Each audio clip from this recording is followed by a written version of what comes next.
that there's a crew in town. The head hillbillies are making their rounds. Small town whispers loud and clear. The sheriff shot the judge in his chambers chair. Sheriff got a secret he won't keep. Judge shot dead in his disbelief. A lot of people have some stories to tell. Dark pass away, get the sound of a shotgun shell. All the secrets spill on down. Voices loud in this old town. From the courthouse to the ground. Rumors fly and they can't be bound. Neighbors hide behind their blinds. Whisper tales of troubled minds. Skeletons covering the mountainside. A treacherous reality in the pines. Winter reveals the hidden lies. Moonlight couldn't mask their cries. Shadows caught in sunlit skies. There's no cover, no disguise. All the secrets spill on down. Voices loud in this old town. From the courthouse to the ground. Rumors fly and they can't be bound.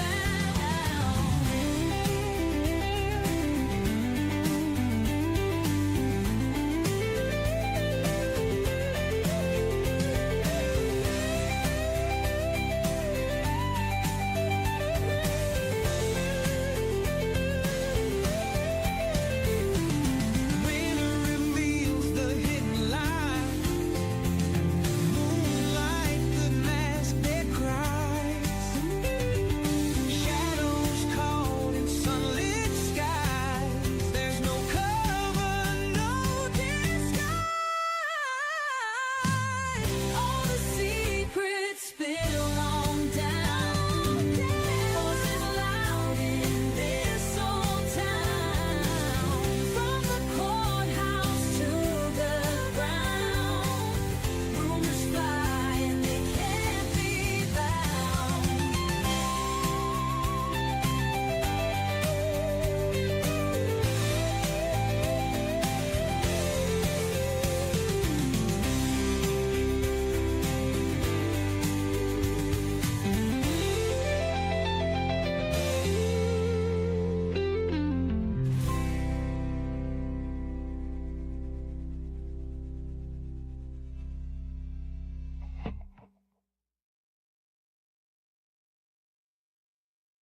Welcome back. Welcome back.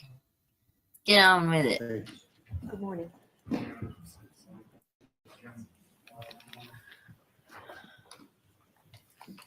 All right, Mr. Jackson, whenever you're ready. Thank you, Your Honor. Good morning, Sergeant. Good morning. I'd like to ask you, just to start off with, at some point during the course of your investigation, did you become aware that a snowplow driver had reported having seen a Ford Edge being moved into a location in front of 34 Fairview sometime in the early morning hours of January 29th, 2022? We learned about a plow truck driver. I don't believe his recollection was as you described, though. Do you remember him mentioning a Ford Edge? Yes. Okay. And do you remember him saying that the Ford Edge had been moved? He had passed by, it wasn't there. At some point, he passed by again, and it was there, impeding his plow route. Yes. Okay. What is your best memory about when he said he believed the Ford Edge? Sorry, I guess a better way to put it is, when did he say he first saw the Ford Edge in place in front of 34 Fairview? I don't remember exactly. I know it was during the middle of the night. My not adopting your narrative was the fact that he saw it being moved there. Understood. I figured that. I clocked that as soon as I said it. He didn't see it moved. He saw it. He saw 34 Fairview without it there. Then about an hour later, it was there. I believe so, yes. Okay. Would about 3:30 in the morning sound right to you in terms of what he reported, in terms of the time that he saw it there? It sounds right, but I'm not sure of the exact time. My report would reflect the accurate time. Fair enough. Let me see if I can grab that report.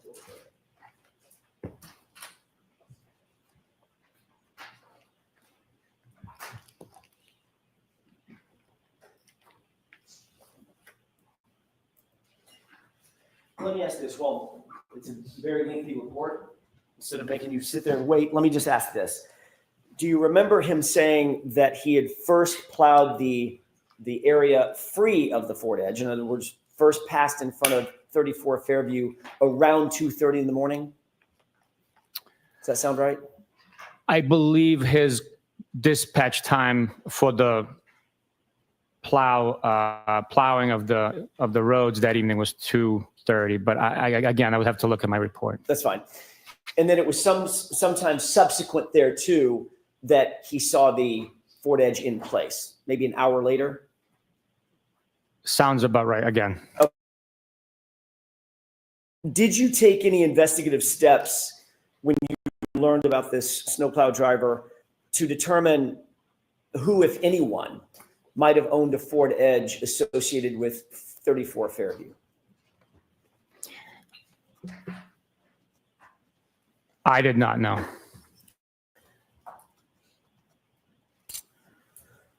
Did your investigation ever reveal that the Albert family actually had a Ford Edge at the time? Yes.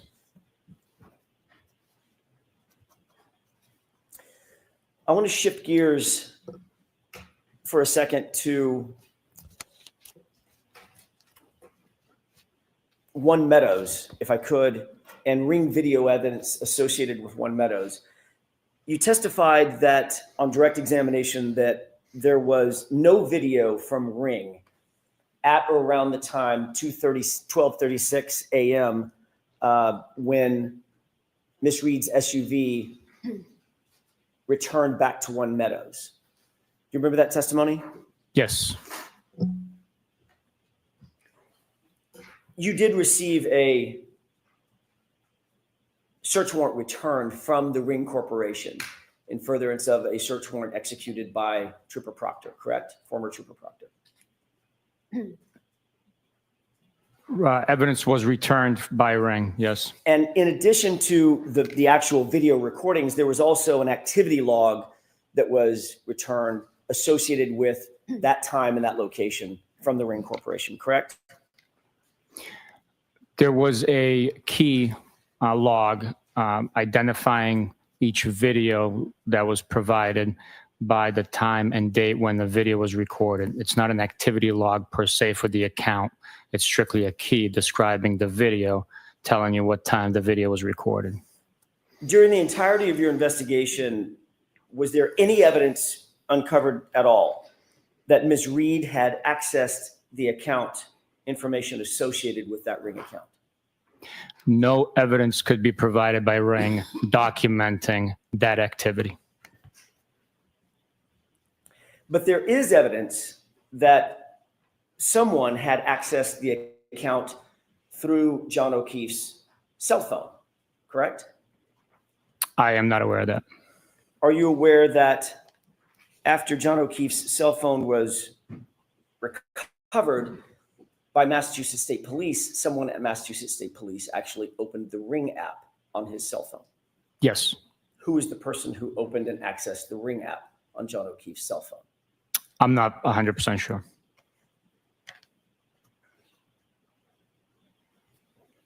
May I have just a moment, Your Honor? Yes.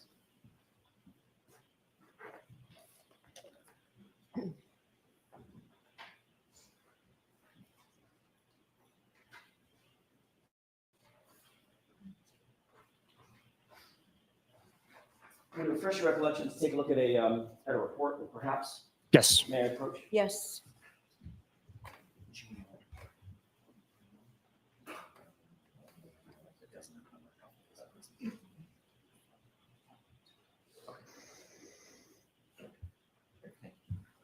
If you could take a look at that 3-page report and tell me if that refreshes your recollection.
May I approach, Your Honor? Yes.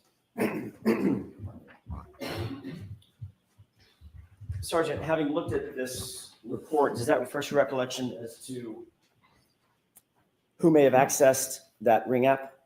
Yes, that report is authored by Michael Proctor, and it says that investigators accessed the Ring application. Thank you. I want to show you one other document, if I could.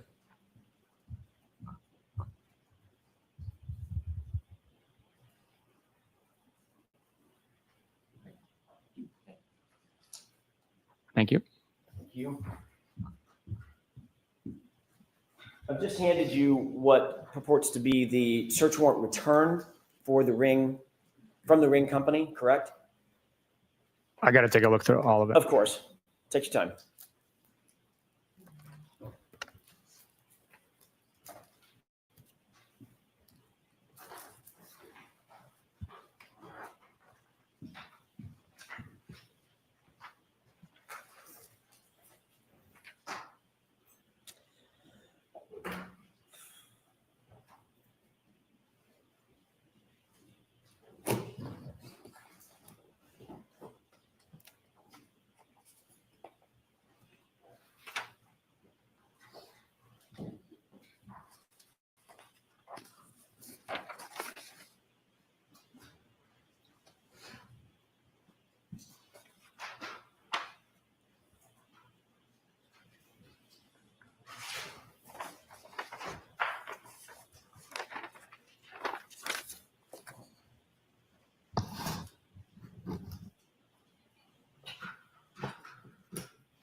Thank you, Sergeant. Have you had an opportunity to review that document?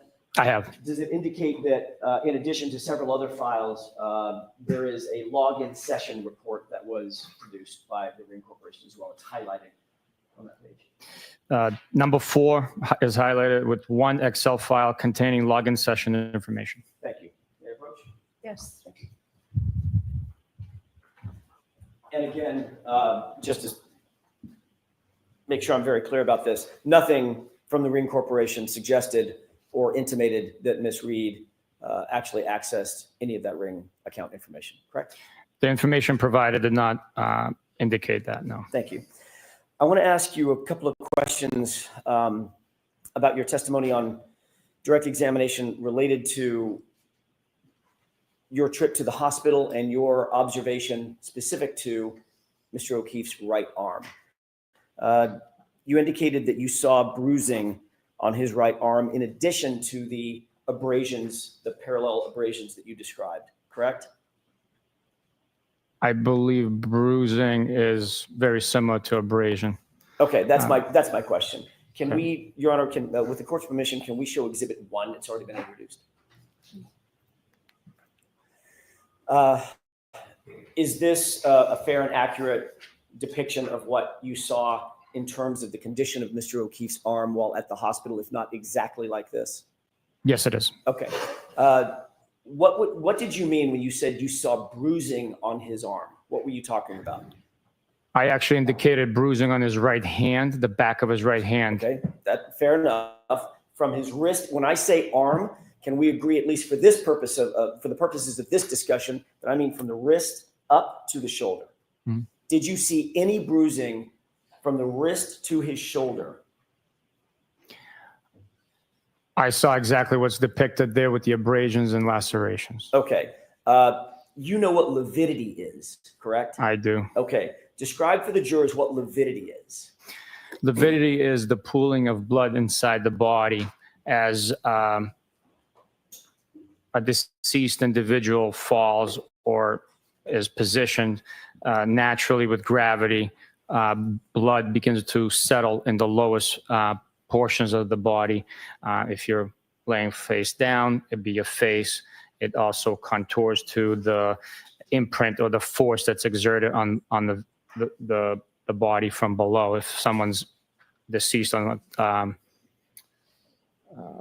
TV remote control. You can see the remote control, the buttons underneath from the pressure. So it's a bluish, purplish discoloration of the skin, not from an impact, but from the pooling of blood after the heart stops, correct? That's correct.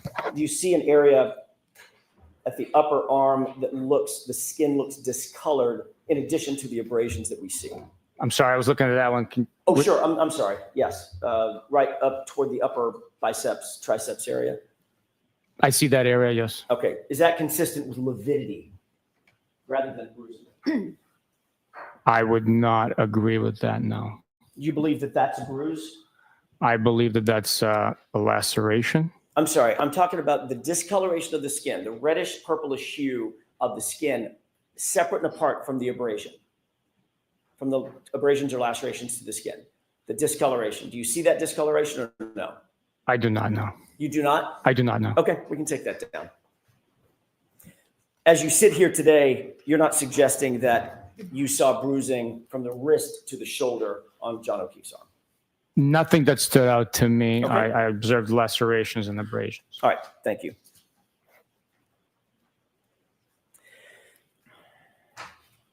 I want to shift gears one more time and ask you about your trip to Dighton and the seizure of the SUV. You testified that you seized the SUV somewhere. I think your testimony on direct examination was somewhere around 4:15, 4:17, something like that, correct? Yes, sir. Does 4:12 sound like it could be a reasonable time that SUV was actually seized in Massachusetts State Police custody? It could be reasonable. I'd have to refer to the video evidence that, and then also the exact time that we advised the defendant that we are going to be seizing it. I guess it could be argued that that's when it was seized. Even we had the intent to seize it right there. Right. Took the key fob, went outside, had a, had a tow truck driver actually put it onto the back of a flatbed. Ultimately, it was transported, correct? Correct. And you became aware at some point that there was video evidence. You just referenced it. Video evidence of that, I'm going to call it seizure process. Is that right? Yes. And that video evidence had a timestamp on it, correct? Yes. Okay. You're also aware, as the supervisor of Michael Proctor, that he swore under oath in multiple affidavits in support of search warrants that the SUV was seized at 5:30 p.m., correct? Yes. And you knew at the time, because you were actually there, and you knew when the vehicle was seized, that stating under oath in an affidavit that it was 5:30 p.m. and not 4:12 p.m., that was a false statement, correct? There's a discrepancy in time there, yes. Did you take any action, you yourself as a supervisor, did you take any action to correct that false or misleading state? Let me ask it a different way. Did you take any action to correct that time to the accurate time of 4:12 in any of the affidavits that you became aware of? No, the actual time of the seizure through the video, we learned much later. So the approximate time, 5:30, although inaccurate, I did not take any action to correct it, no. And you received that video as a production from the defense. You did not have access to that video, correct? Yes. And so at the time that Michael Proctor actually wrote and drafted these affidavits and swore to them under oath, he did not know that a video existed, correct? Objection. Sustained, you have to word it differently. Sure. At the time that let me ask it a different way. At the time that you reviewed his declarations under oath, you did not know that a video existed. No, we did not know.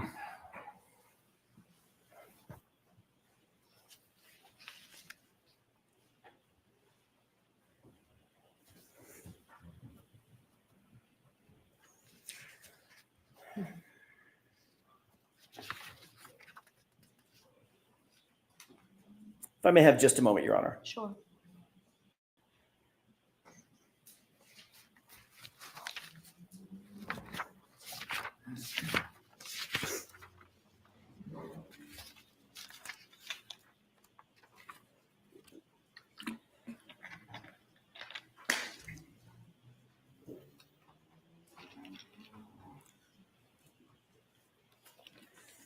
I want to ask you about something that was brought up on direct examination. Sustained findings as it pertains to you. You've already talked about the fact that, Sergeant, you're a supervisor and we're a supervisor back in January of 2022 moving forward over Trooper Proctor, correct? Yes. Generally speaking, as a supervisor, your job is to properly and professionally supervise, show some authority over those in your charge. Is that right? Yes. Michael Proctor was, in fact, a trooper in your charge. Yes. And you would agree that your supervision has a direct impact on the character and quality of the subordinate investigators that you supervise. Yes. The whole point of having supervision and a chain of command is to establish a certain amount of, for lack of a better phrase, quality control of the subordinates. Yes. That would also include quality control over the subordinates' investigations. Yes.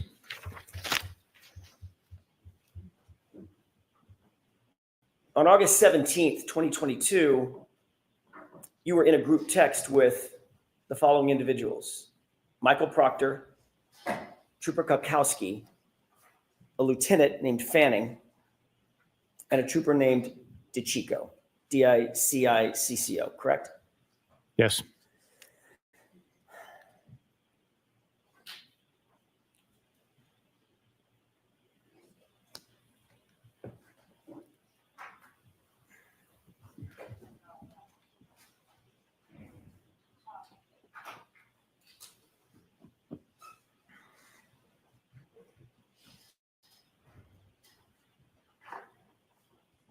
Mayor, Coach Young. Yes.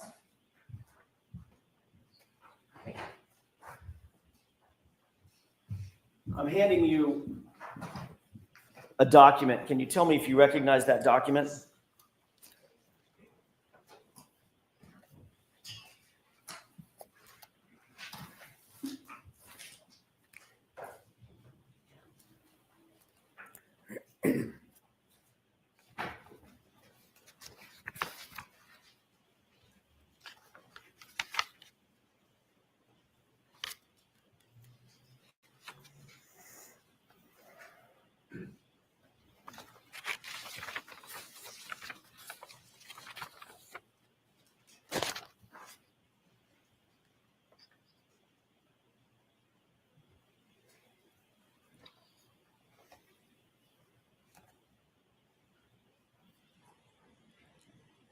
I recognize parts of it.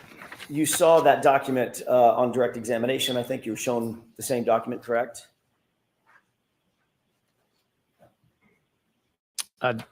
It was different parts of it, but same. It's inclusive of within this document. Okay.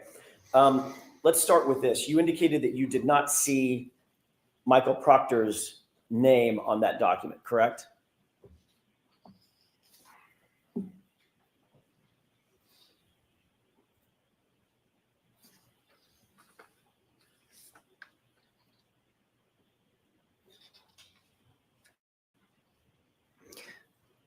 Correct. His name is not on here. But you do recognize that as being reflective, accurately reflective of the text chain that you were on August 17th, 2022, that group chat. Yes, sir. I'm going to do this a little bit backward, but bear with me. You do see the name Kukowski, correct? I do. You do see the name Fanning, correct? I do. You do see the name DiCicco, correct? I do. And you do see the name Buchanan, correct? No, it's misspelled, but I know they're probably referencing me. Okay. The only other text or person texting on that chain is a code, a lengthy, almost like a URL code with no name, correct?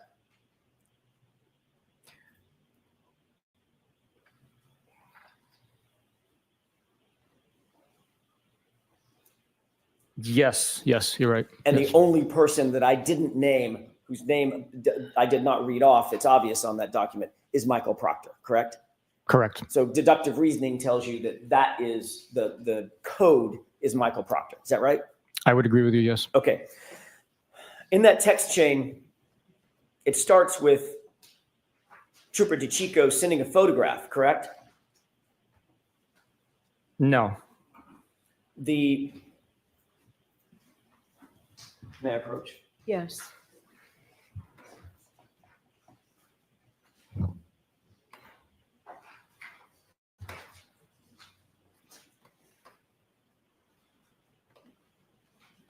You turn to page 2683, please.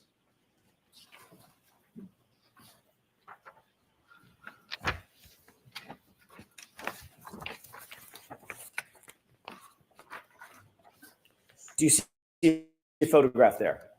Yes, I do. Okay. Fair enough. There were some texts between and among the group that preceded this photograph, correct? Yes. I want to start on this date, August 17, 2022, with this photograph. This photograph was sent by Trooper DeChico to the group, correct?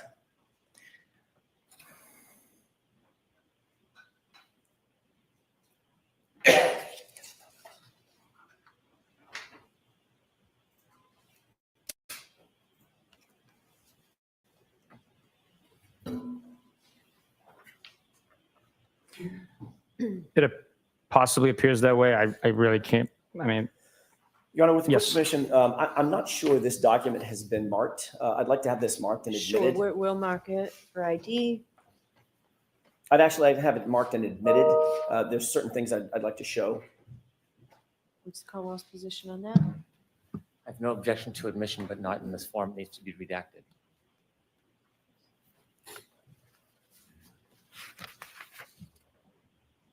Can you do it? What I intend to do, I can do with one photograph. If I may have a moment with counsel. Okay.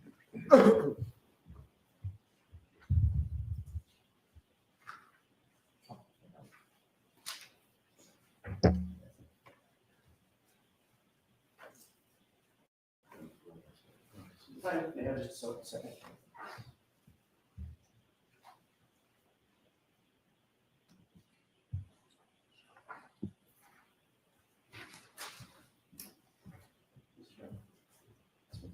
Right, thank you. Your Honor, with the court's permission, I'd like to publish just one page of what's been marked for identification. I'm sorry, I would ask that it be marked, the entire document be marked for identification. Yes. you're gonna need this.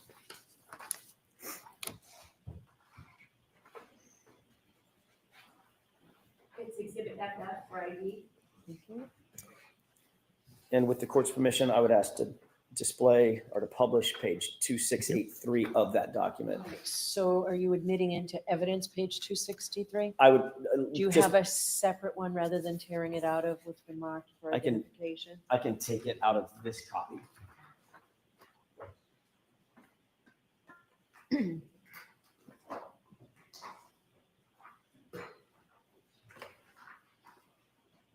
And can you redact it before it's admitted, please? It's been redacted. Exhibit 116. Yeah. Yes. Thank you.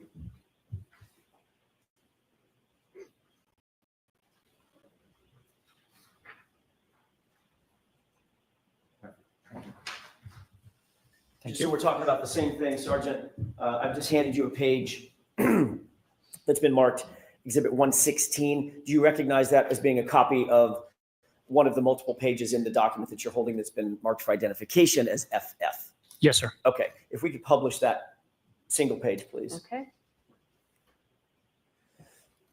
Is that a photograph that was sent by Trooper DeChico to the group? According to this document, yes. Who is depicted in that photograph? The big story, Mr. David Yannetti, criminal defense attorney. Do you see that person in court? Yes, I do. Where is he seated and what is he wearing? He's seated right there wearing a blue tie and a dark suit, white shirt. Thank you. We can bring the lights up, Your Honor. Okay. In response to, and going back to the multi-page document FF, in response to Trooper DeChico's photograph that he sent to the group? You responded to that photograph, did you not?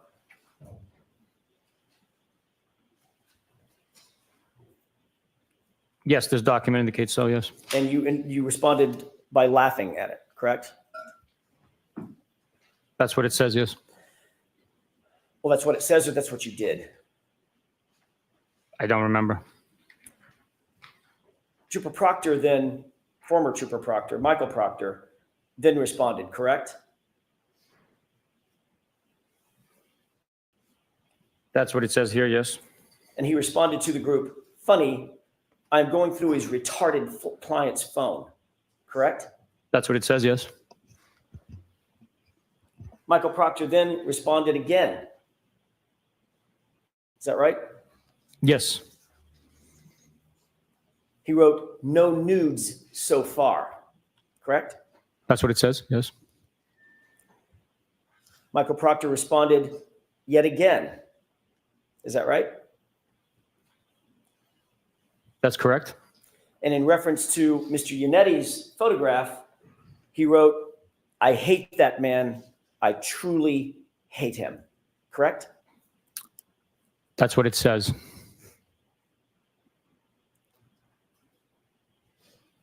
There's a trooper by the name of Moore, M-O-O-R-E, correct? There is. And he disliked Trooper Proctor's phrase, the statement, no nudes so far, correct? That's what it says. Did that indicate to you that Moore was disappointed that Trooper Proctor, Michael Proctor, had not found naked pictures of Miss Reed as yet? I don't know what that indicated for Mr. Moore. And then you responded to the phrase, funny, I'm going through his retarded client's phone, correct?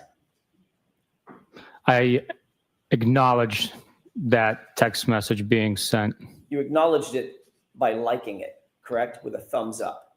I acknowledged it by responding with a thumbs up emoji.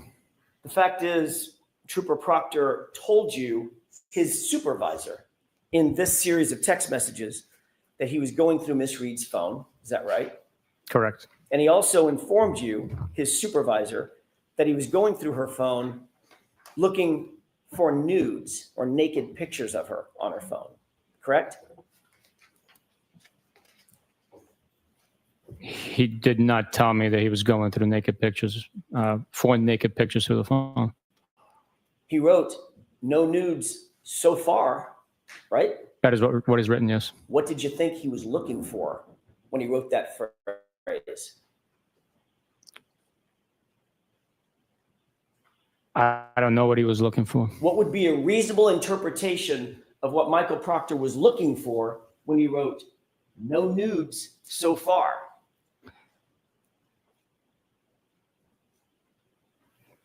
I don't know. Motorcycles, handbags, pair of shoes, or naked pictures of Miss Karen Reed? His mission was to go through the phone to look for digital evidence that's related to the crime. The fact that he wrote no nude so far, I cannot comment on. You cannot comment on, or you don't want to comment on? I don't know what he was looking for in that specific time. You certainly did nothing. You took no action to stop him from potentially looking for naked pictures of my client, correct? That's correct. In fact, last week you testified that in your view, Michael Proctor handled himself in this investigation with integrity. That's what you said, correct? That's correct. Do you stand by that testimony? The investigation was handled with integrity and honor. Do you stand by your testimony that Michael Proctor conducted himself during the course of this investigation with integrity? Yes, I do.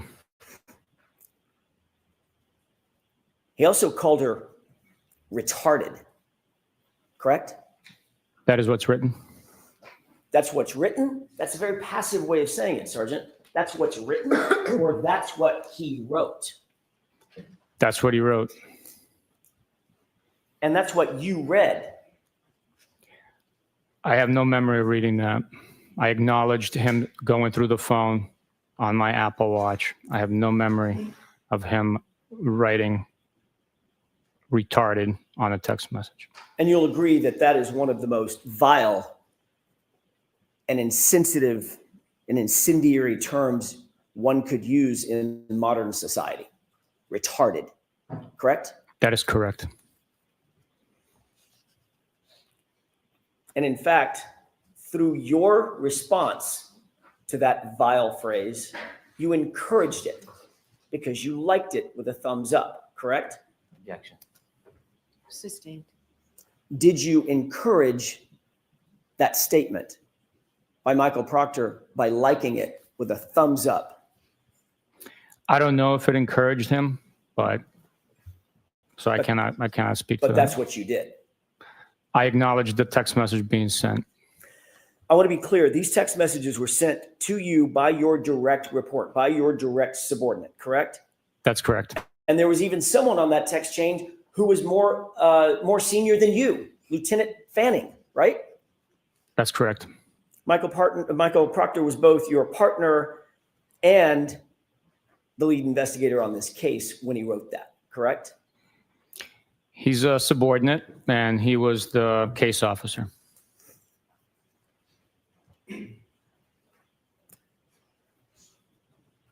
This thread, text thread, contains communications between a subordinate, the person you call the case officer. By the way, let me ask you another question. Did you ever, during the course of the investigation in which you were a part, the sustained findings, the internal affairs investigation, did you ever review Colonel Noble's determinations about your subordinate, Michael Proctor? Objection. Did you review them? No, Your Honor, I did not. Okay.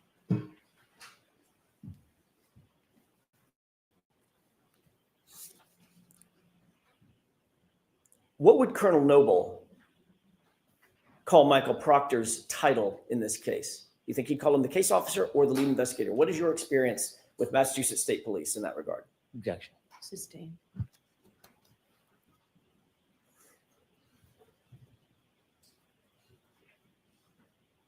Notwithstanding the fact that a subordinate was on this text chain and a supervisor to you, was Lieutenant Fanning one of your supervisors?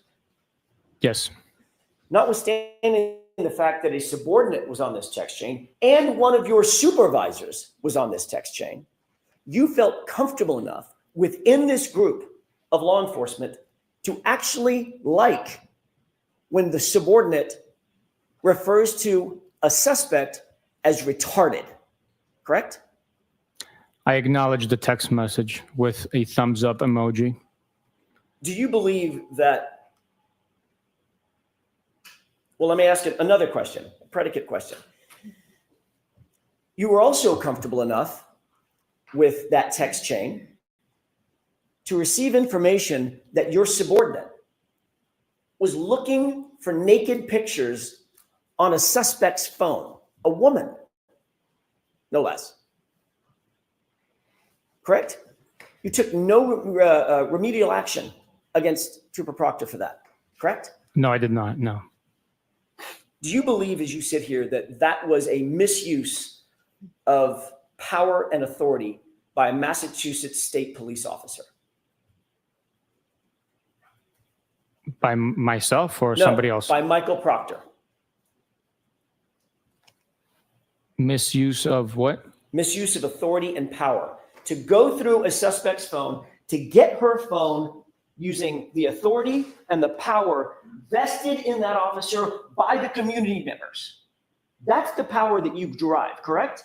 You work for the public. Would you agree? Sustained. Do you believe it was a misuse of his authority and power to use Massachusetts State Police Authority to go through her phone and look for naked pictures of her? Objection. Sustained. Do you believe it was a misuse of authority or power to go through her phone and potentially look for nudes. Objection. Sustained.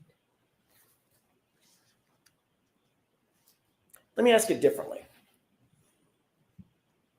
Did you think his text was appropriate?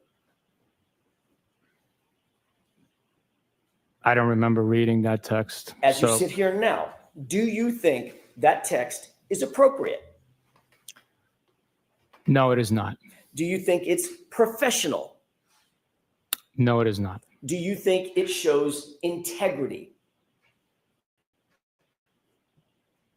That text message does not show integrity. Do you think it shows honor? A word I expect you hold dear. That text message does not show honor. On October 15th, 2022, you completed a performance review of Michael Proctor, correct? That's correct. Specifically, you were asked to rank his, quote, oral and written communication skills, end quote, correct? Correct. That's part of an overall evaluation and performance review. Is that right? Yes, overall 90-day, quarterly, annual review. You were specifically asked to rank whether he effectively would whether members, your subordinates, would effectively communicate with others, both within and outside the department, in oral and written form, correct? That's correct. And you rated him as exceptional, a number 4 rating out of 5, correct? That's correct. You actually went on to write and comment on Michael Proctor, and you wrote, quote, Trooper Michael Proctor displays professional demeanor, composure, dignity, and respect during the performance of his duties, and especially during his interactions with the public. This is seen during interviews with witnesses, suspects, as well as victims and their families, end quote. That was a statement you wrote about Michael Proctor, correct? That is correct. And this is after the text chain that we've just been talking about, where he calls Miss Reed retarded and references looking for nude photographs of her, correct? That is correct. Was your statement in that evaluation true or false? It was true. You knew Michael Proctor's proclivities, obviously. He told them to you, correct? The term proclivities, what does You that mean? knew what he tended to do, what he wanted to do through his own comments, to look for nudes on a woman's phone, correct? Objection. Sustained. You were aware, sir, that he had received evidence in a case, evidence that doesn't belong to him, belongs to the Massachusetts State Police, at least at that point, correct? The cell phone. I was aware that he received a cell phone, yes. And he used that power and the authority to go through that cell phone and look for nudes of my client, correct? Objection. Sustained.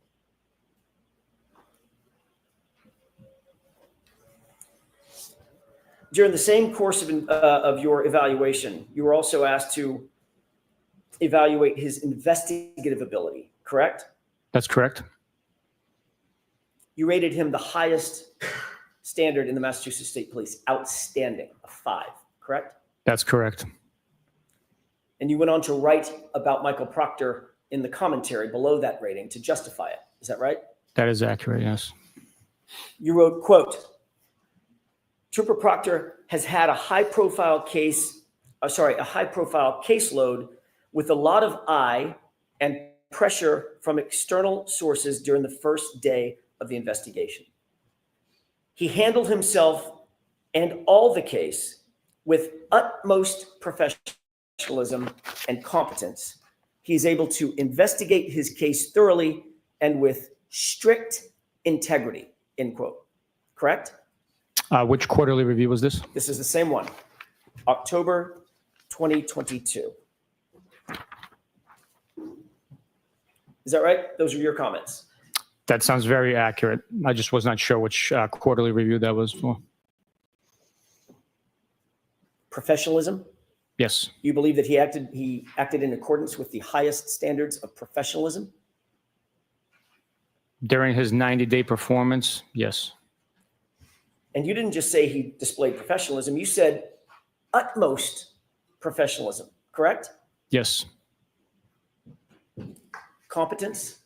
Do you Yeah. believe he displayed competence? Yes. And not just in integrity, but he conducted himself, as you put it, with strict integrity.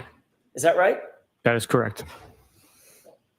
Did it show integrity in your view when your subordinate, Michael Proctor, called Miss Reed retarded? Objection. I'll allow that one. I believe that as a U.S. citizen, he has the right to comment. That's his First Amendment right. We uphold the Constitution, and it's unfortunate, unprofessional what he said in a private text message communication. He might have been voicing his frustrations. I cannot speak for Michael Proctor. It is unprofessional and unfortunate that he said that. This was not, Sergeant Buchanan, a private text message conversation. This was with his boss and 4 or 5 other individuals, one of whom was your boss, correct? Correct. This was a communication intended for and received by members of his unit in furtherance of his investigative authority, correct? It was amongst members of the unit. He was updating his boss about what he was doing in furtherance of the investigation, going through her phone, correct? No, I would disagree with you on that. This was a group chain, text message chain that we were discussing private matters in our personal lives. Private matters, including going through Miss Reed's phone? That is unfortunately shared on that group text. So in other words, to the public, he holds one face in private conversations with you and your colleagues within the unit. He shows a completely different face, private face, correct? Objection. Sustained. You said that you believe that he has a constitutional right, a First Amendment right, to call Miss Reed a suspect in his official investigation, in his official capacity as a Massachusetts state trooper, to call her retarded? That's your justification? Objection. Sustained. Do you justify his statement, that vile statement? I do not know. Do you think it's appropriate, given the fact that he has a First Amendment right to say whatever he wants? No, I do not. Do you think there actually might be members of the community, parents, siblings, Objection. children? Mr. Jackson, I'm going to exclude that question as argumentative. Move on. You wrote in your report, if I may have a moment, Your Honor, you wrote in your report about his conduct. He shows composure, dignity, and respect during the performance of his duties, and especially during his interactions with the public. He has a duty to the public, to the community that he serves, correct? Yes, he does. Just like you have a duty to the public and the community that you serve. Is that right? That is correct. Do you think community members might take offense to the use of the Objection. word retarded? Sustained. It's argumentative again, Mr. Jackson. Please don't do that.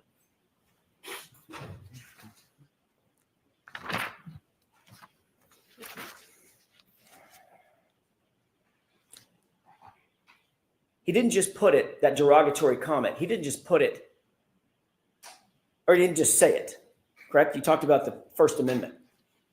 Objection. Sustained. I'm not finished with my question, if I could. All right, so just ask a question. Sure. No comments first, okay? My question is, did he just say the word, or did he go further than just saying it? Objection.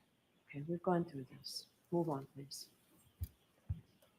The fact is, Sergeant, you put it in writing and you liked it, correct? I acknowledge the text message. I never saw the vile term.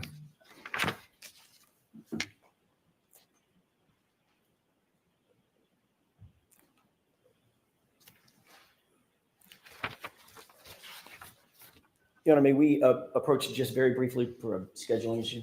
Okay, jurors, feel free to stand up and stretch.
Probably should have given you a break before this, but I thought that was going to be quicker. Why don't we take the morning recess and we'll take. Will it all rise for the jury? And you're free to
You are unmuted.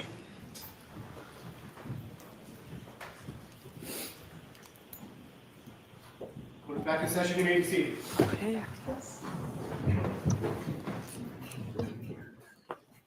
So, Mr. Jackson, I've considered your argument, and this is simply the wrong witness, so I'm not permitting that line of testimony Even for the receiver request that I made a sign on. for that. So, all right, I think the jurors are no way. Please rise to the jury.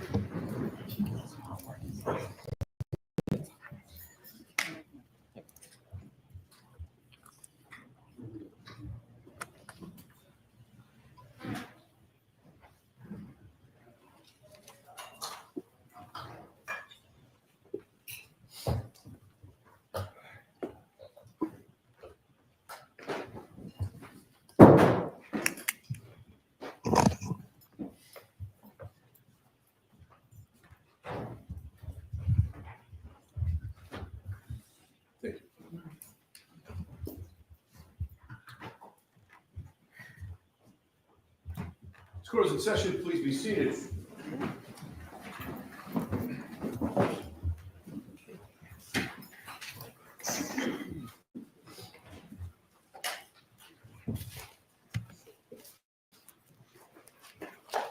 Go ahead whenever you're ready. Thank you, Your Honor. Sergeant, I'd like to move to a different area. At some point during the course of your investigation, you and Michael Proctor interviewed Chris and Julie Albert, correct?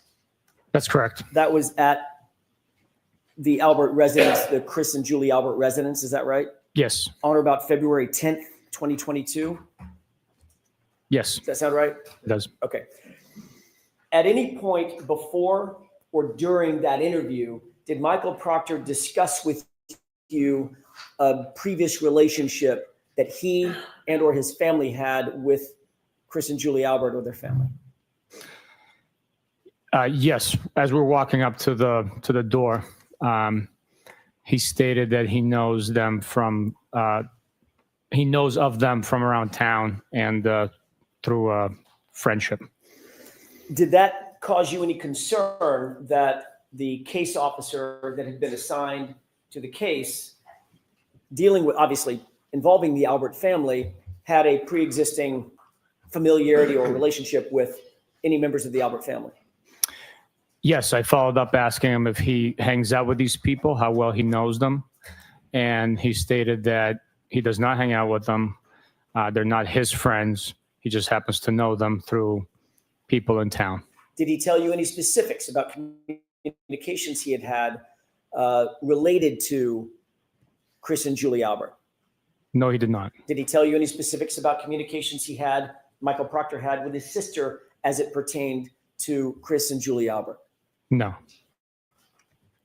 Did he volunteer any information about the relationship that he might have or his family might have, including his wife, with Chris and or Julie Albert? That information did not come up. Did you ever later learn, now I'm taking it outside of your conversation with Michael Proctor, did you ever later learn about friendship or connection that he and his family, Michael Proctor's family, had with Chris and Julie Albert or the Albert family? I've learned of accusations. I don't know the extent of how familiar they are. What accusations have you learned? Through trial or through court proceedings. Right, what are they? Give me the nature of what you've learned. Objection. Sustained, we need a time frame. Sure. When did you learn of these, of this information? That was July of 2023, I believe. And what were the circumstances in which you gained this knowledge? What did you learn about it? There were accusations that Michael Proctor had familial friendship with these individuals, but the accusations were not factual. Did you learn any specifics Of of the allegations? You used the word allegations. or I think you used the word accusations. Yes, Were there any specifics? there were. You just said that what were some of the specifics? Objection. Sustained. Well, by the way, did you say that you learned of these accusations during the last proceeding in this case? Not the last proceeding. I Or a said prior proceeding in this case? it was through court proceedings. Okay, how did you learn that specifically, Sergeant? Did you watch some of the proceedings? Were they televised? Did someone report it to you? What were the circumstances? I was present in court. This was what year? 2020, 2023. Yes. And did you take any action to investigate further the accusations that you said came up in 2023? No. Well, yes, I did. Yes. Okay, what did you do in that regard? What were the accusations and what did you do to investigate? The information had been learned and that it was not factual. So Okay, you're using the word information. Help me out. Details. What'd you learn? there was claims that I object. Sustained. May we approach, Your Honor? Yes.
Final question, Sergeant. I think I asked this, but let me make sure I'm clear. Your interview along with Michael Proctor with Chris and Julie Albert was February 10th, 2022, correct?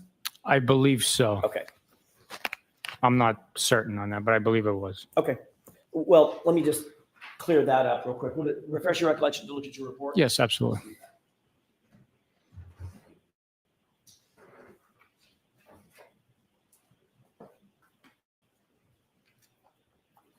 Thank you. Does that refresh your recollection, Sergeant? Yes, sir. What was the date?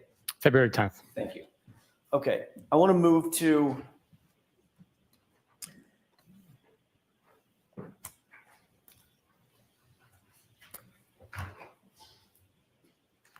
back to Canton PD. Did you at some point recover some videos or a series of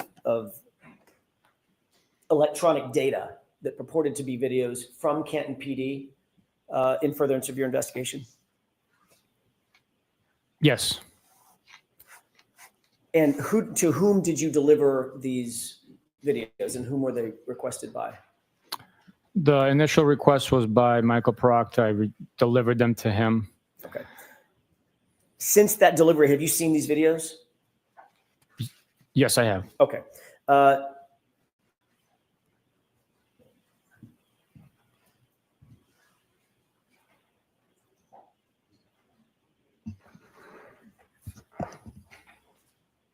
I'm holding a flash drive that I'd like to have, with the court's permission, I'd like to have marked as next in order for introduction, but I'll play the first couple of seconds of it and just establish the foundation first with the court's permission.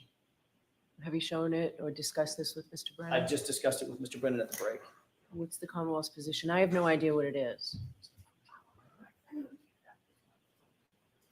Sure, we can mark it. Yes. Mr. Brennan said he'd like to review them before they get entered into evidence. We can mark it for ID for purposes of this examination. I don't expect I'll object. I just want to review. Okay, so we'll mark it for identification, please, Madam Court Reporter.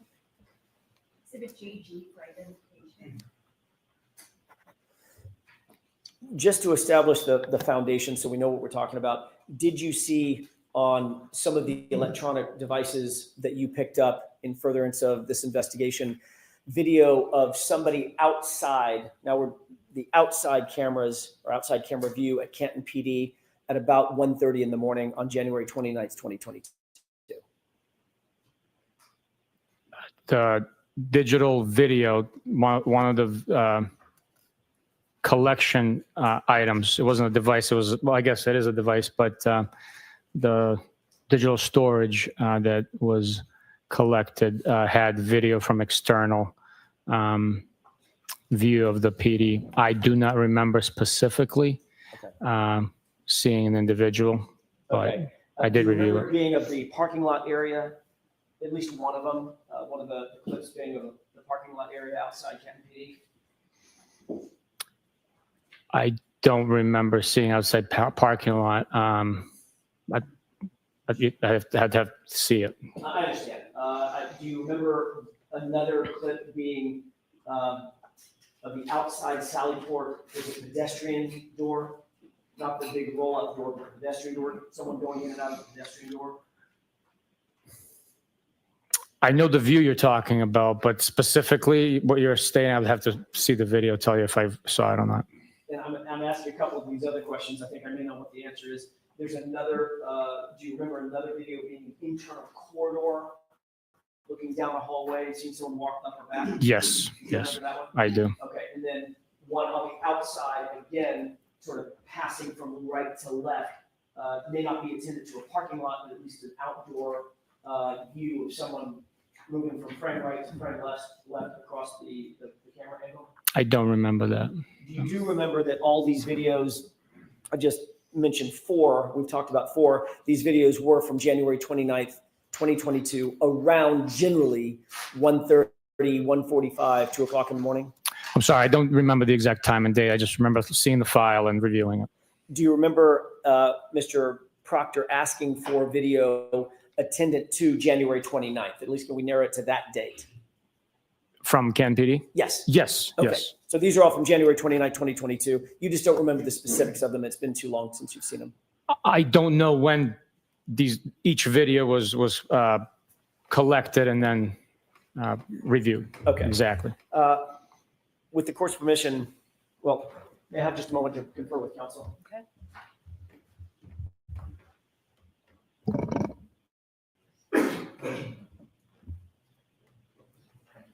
Your Honor, with the court's permission, I'd ask that what's been marked as GG, at least the first video, be published for the jurors. All right, so there are 4 videos on this flash drive?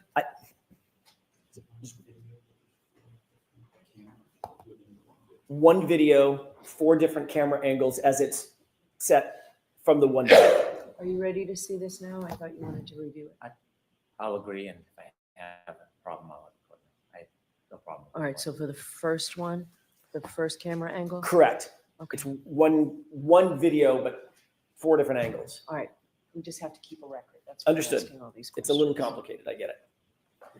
All right, we can do that. Thank you.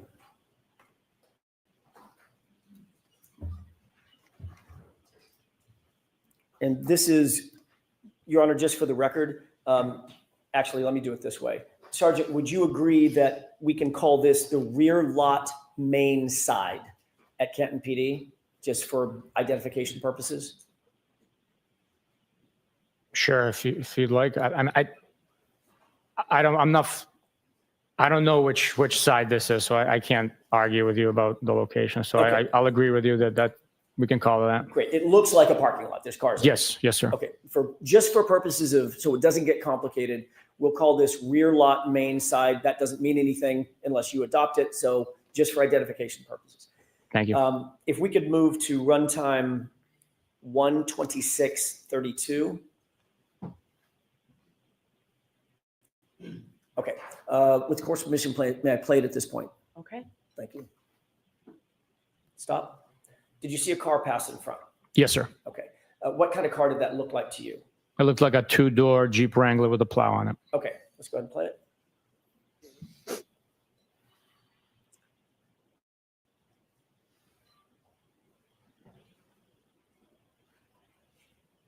Okay, stop.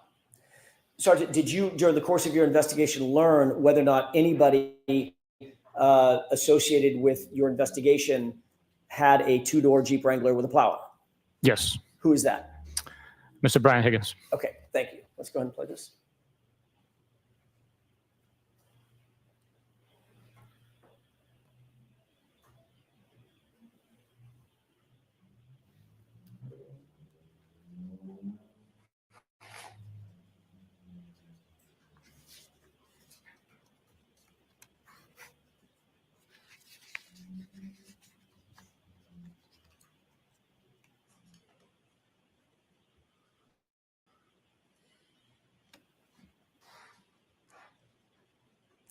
Okay, stop. Sir, do you see a person who appears to have alighted from the car, Yes. from the Jeep?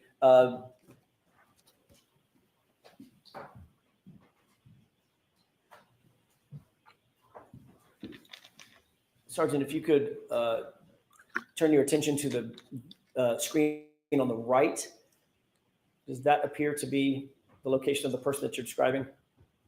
That's the individual that came out of the vehicle, yes. Okay. I know it's super blurry. May not be able to at this point. Do you know who that is? I do not know. Okay. Let's go ahead and play it.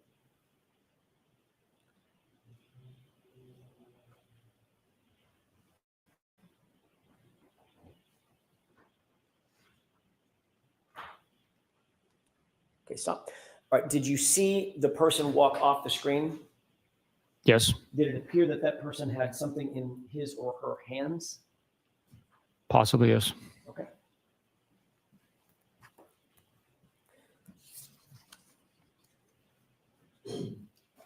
May I have a moment, Your Honor?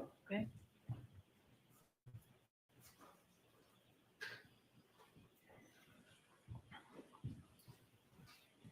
Thank you, Your Honor. If we could play the second clip on this same GG.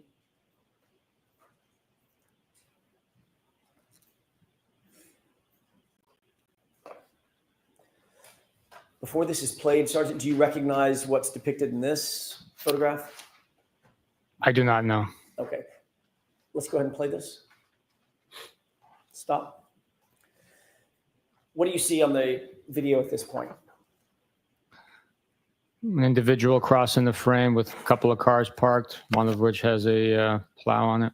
Does it look like an exterior video?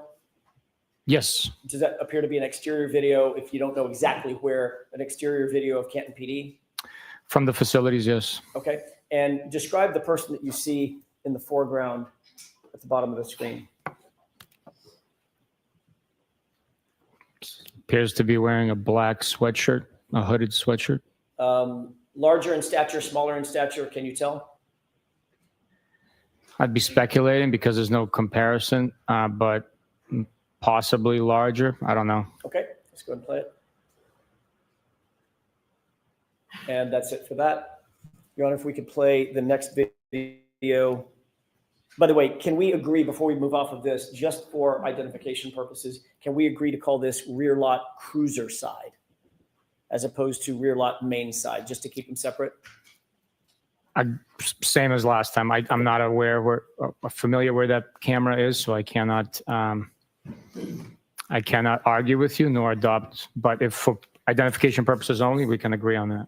Can you see from where you are? I know the answer to this. Can you see from where you are the timestamp on the bottom of this? No.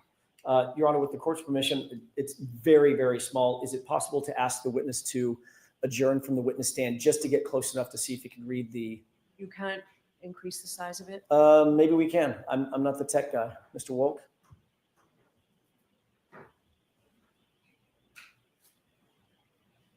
Magic. Wow. I didn't even know he could do that. Okay. Can you read that? Yes, it says rear lot cruiser side. Okay. What about the time? The timestamp reads 1:27:41. Do you see a date? Yes. What is that date? 1/29/2022. Thank you. This was my fault. Your Honor, if we could move back to rear lot main side, I'd like to do the same thing. I failed to ask for the time and date on that one.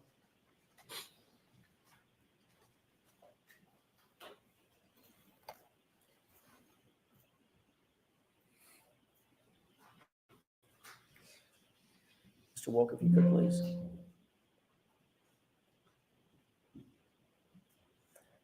Is it possible to see from there the time and date? Yes, the time is 1:27:32 a.m. and the date is 1/29/2022. Thank you. Okay, if we can move to the third clip.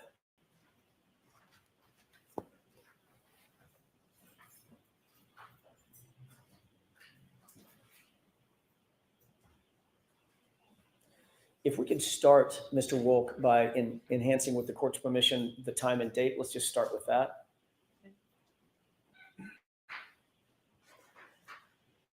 Do you see what the timestamp designates this camera angle to be? It appears to be church side. And I can't read the third word there. Exterior? Oh, yes, exterior. Sallyport. Okay, and if you could tell the jurors what you see in terms of the time and date. The time is 1:27:43 a.m. and the date is 1/29/2022. Thank you. Mr. Wolk, if you could play that with the court's permission. Okay.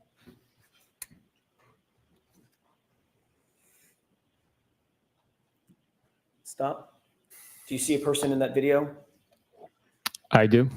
Although it's somewhat blurry, can you describe that individual for us, please? Individual wearing dark clothing, possibly. That's the best I could do, really. Okay. Does it appear, given what you've seen in terms of the time of the main side, cruiser side, and now this exterior church side, does that appear to be the same person moving through on the outside of Canton PD? It does, yes. Okay. And what are we looking at here, by the way? What is this door he's about to walk into? I'd be guessing. I was never present on that side of the Sallyport. Understood. I don't know. Let's go ahead and play this.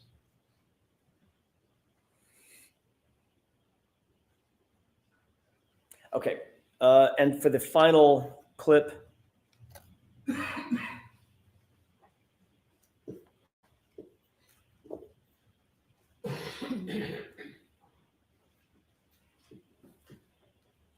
if we could go down to the timestamp and date.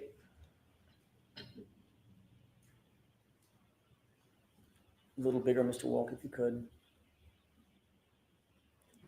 Can you see what that is designated as, that camera angle? Yes, it says first floor corridor, and the time is 1:28:03 a.m. on the 29th of January, 2022. Okay. Is this the corridor version or video that you did have some recollection of? Yes, this is, yes. Okay, if we can go ahead and play this.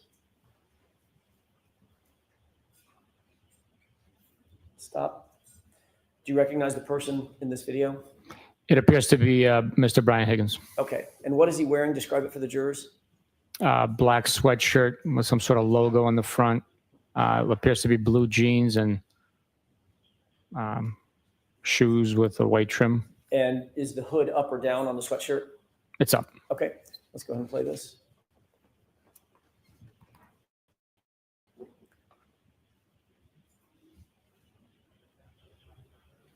May I have just a moment? Could you pause this, Mr. Wolf?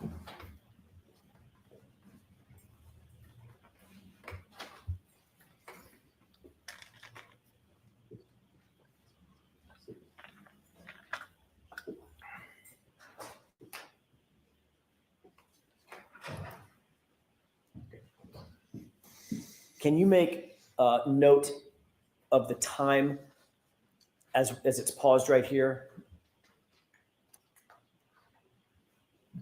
Do you want me to say it again or Yes, write sir. it down? Yes, sir.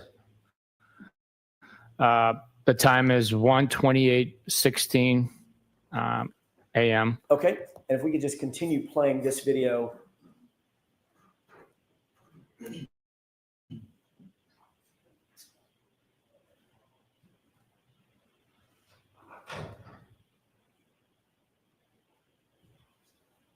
It is playing. Stop. Now, if you could take a look at the time now.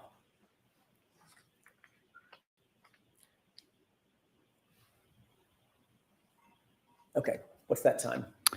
1:29:42 Okay. a.m. And if we could go ahead and go forward.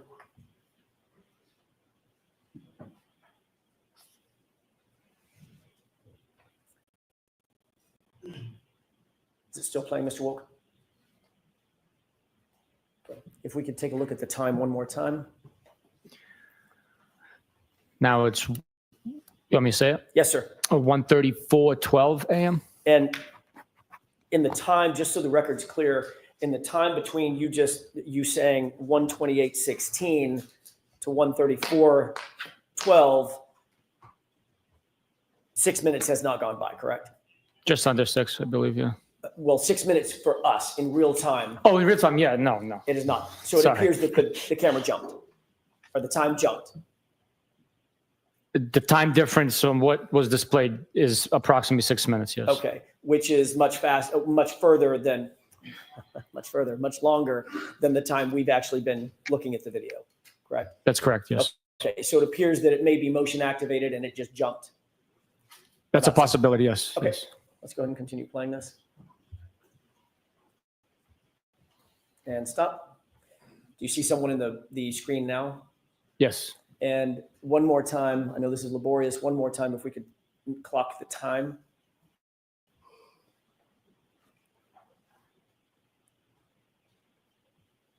Can you see that? No, it's really blurry for me. There we go. Yes. Now I can see it 1:34:15, if I'm not mistaken, a.m. Okay, fair enough. And let's go ahead and play this all the way through.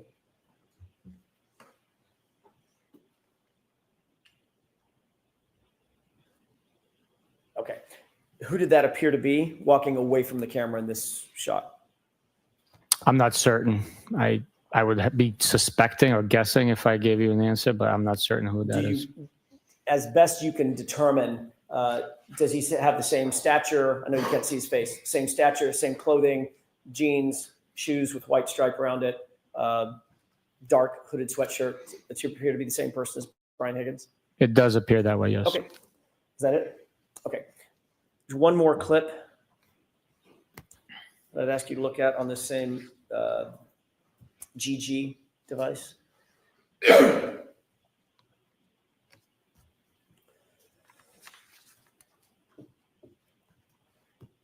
Okay. What do you see in this video? Appears to be the church side Sallyport, and an individual came out of the door. Okay. And can we highlight the time, please, or increase the size? What time do you see there? 1:34:40 a.m. Okay. If we go ahead and play this through.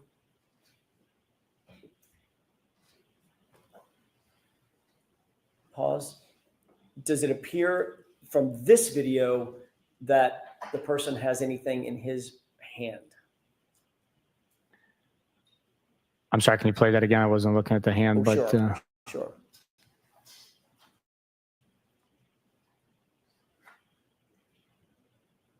I really can't tell. Okay.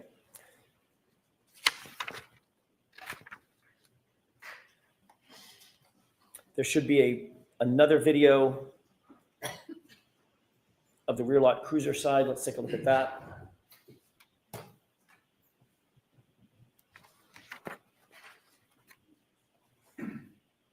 Pause. What do you see in that video? It appears to be an individual wearing a black beanie hat, black dark colored sweatshirt with some design on it, and something illuminating by his face. Can we enhance the time, please? What time is that? It says 1:34 and 53 seconds in the morning, a.m. And if you could move the screen over to the individual. Mr. Wolt. Does that appear to be the same person? It could possibly be, yeah. And does it appear as something in his hands up to his face, the right side of his face or ear? Yes. What do you think that is? It's consistent with a cellular device, possibly a phone or a tablet. Okay. If we could move on, please. Play that through.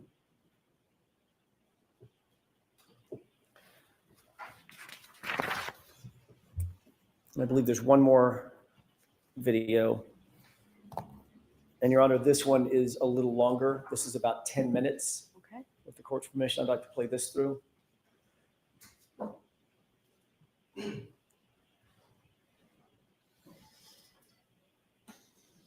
stop. Do you see a person in the video walking from screen right to screen left? Yes. Did that person appear to have something in his right hand? I can't tell. I can't see his right hand. Okay. When he first walked into the screen, could you tell? I couldn't. No, I'm sorry. Mr. Wolt, could we back that up with the court's permission about 2 seconds? Okay. Stop. Did it appear as something in his hand? It's a possibility, yes. Okay. And just for, I'm going to ask you for 2 times when we start and when we stop. What's the time on this video at this point when he walks into frame? 1:35 and 8 seconds in the morning, a.m. Okay. And let's go ahead and play this through.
Pause it, please.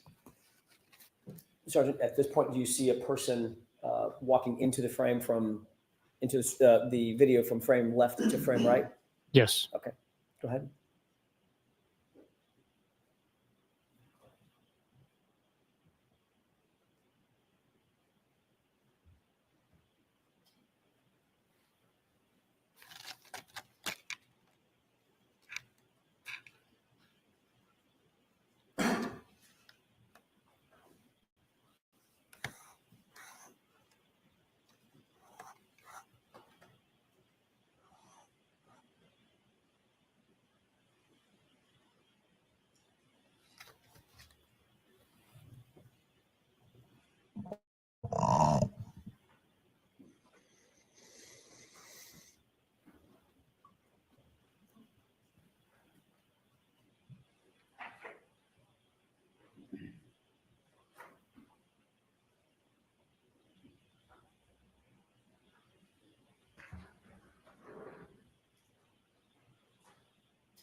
Can you pause it? Did you see something happen with the vehicle next to the Jeep in the last few seconds? Yes. What was that? It appears as though the headlights are activated. Okay, let's go and play it. Okay,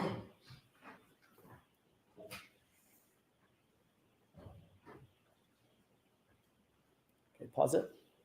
You see a person that is walking from screen right to screen left in the middle of the screen? Yes, he just or she just appears to have closed the door on that vehicle next to the plow. Okay.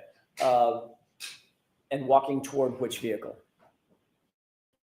The one on the furthest on the left. Okay. From what you've seen, Sergeant, that you said he or she, does that person appear to be consistent with the video that we've seen in other particulars of Brian Higgins? As far as I could tell from here, the individual accessed Brian Higgins' vehicle, so Right. I'd be speculating with the whiteout conditions or near whiteout conditions. It's tough to tell. But no reason to believe that's anybody other than Brian Higgins walking, accessing Brian Higgins' vehicle? No, Okay. no. Let's go ahead and play it.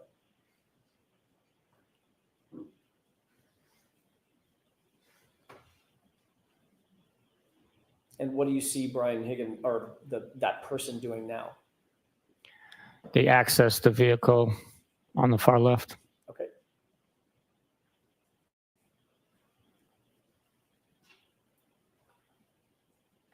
And where's that person going? Now they're accessing the Jeep Wrangler.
Can you pause it?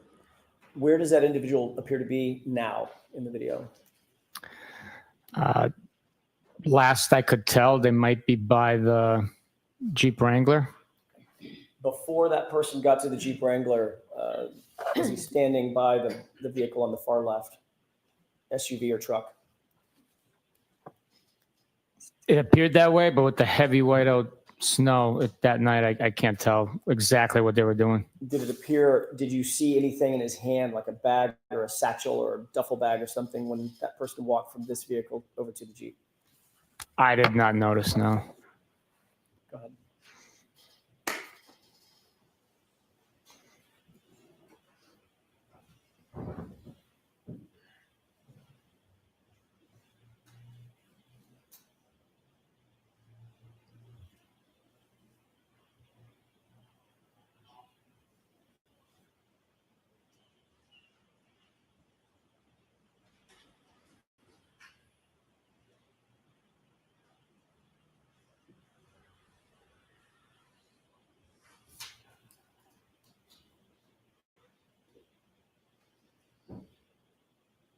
Now, has that person walked off screen to the left? Yes, sir. Okay.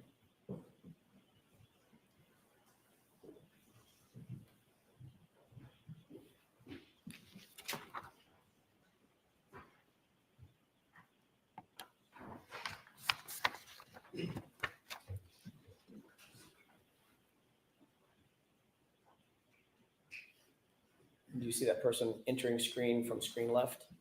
Yes.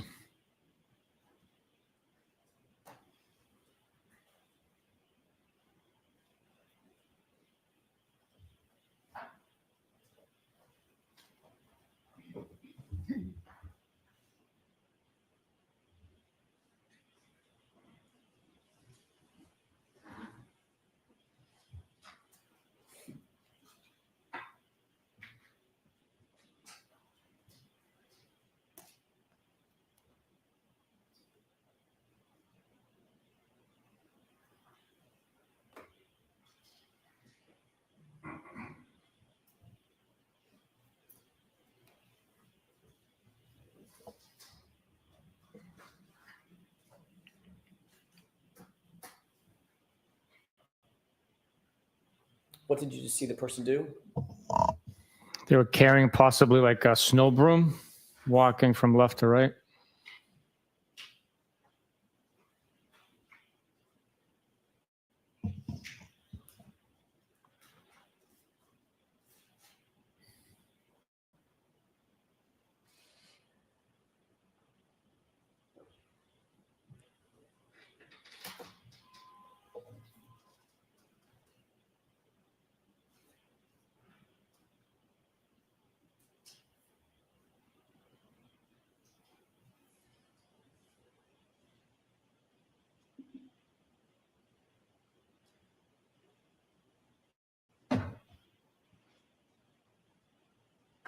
And what do you see happening now? The Jeep Wrangler's leaving the spot it was parked in. Okay, we can take that down.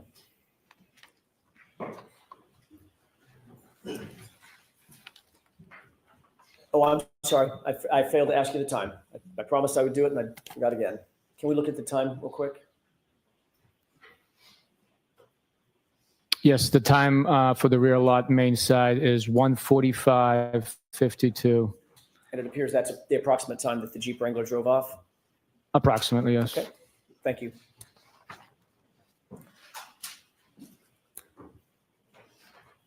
In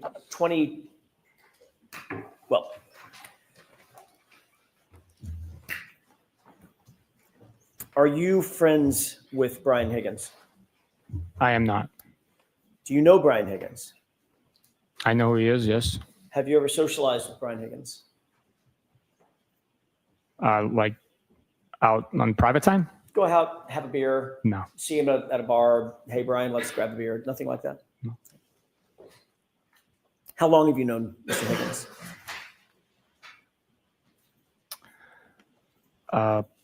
I'd be speculating. It's before this case. He was a law enforcement individual that worked in the area. So I've had cases where he assisted on and that I've assisted on. Would you consider yourself to have a professional relationship with him?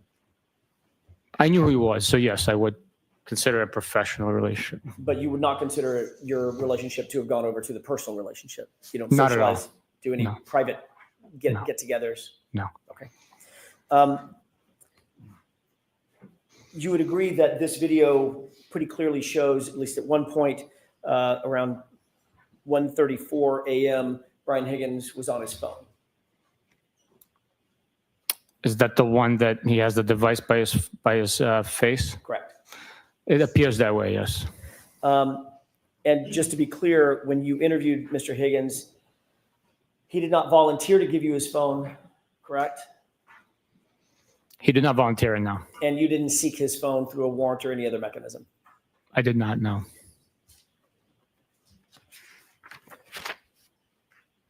Do you have any personal knowledge as to the status of that phone as we sit here today? The one that he got the extractions from? Correct. No idea, no.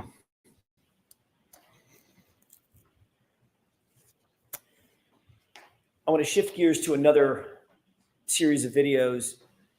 Last year at another proceeding, you were asked about a couple of videos from the interior Sallyport garage at Canton PD. So now we're going to move to the interior. You remember those series of questions and answers that you gave? Generally. Okay.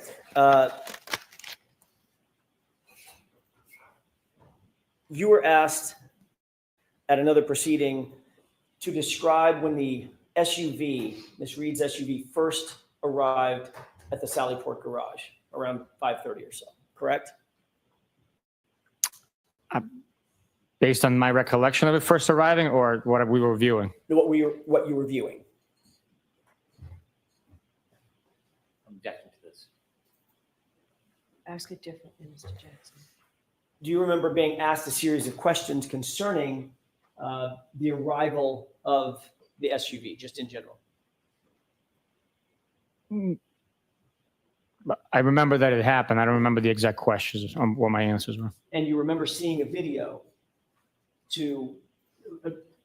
about which you were asked questions concerning the arrival of that SUV, pulling into the Sallyport, who was who, what the time frame was generally. Do you remember that colloquy, that discussion?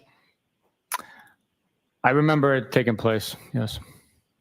That was Mr. Lally asking you questions, correct? I believe so.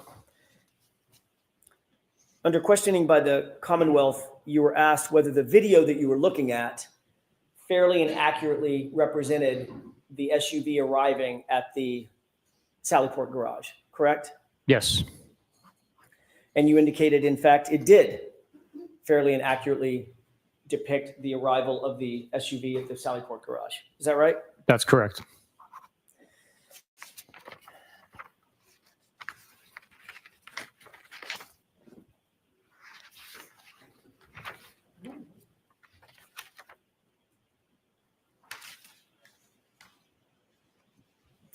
I'd like to ask you a question about that particular video.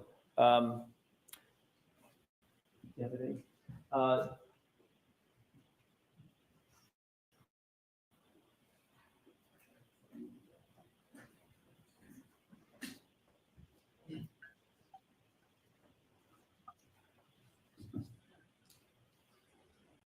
Your Honor, I'm holding a flash drive. May I approach? Yes.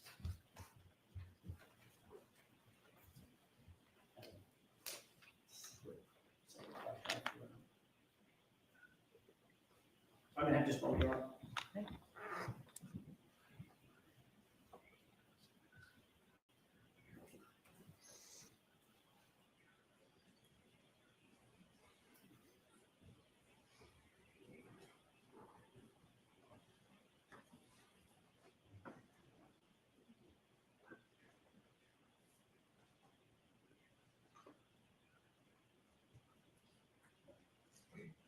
May I have a moment to consult with counsel?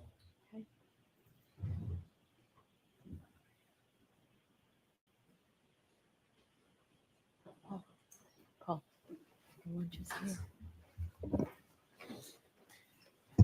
Jurors, you know what? Let's take the luncheon break. Thank you, Your Honor. Sure, right this way, please.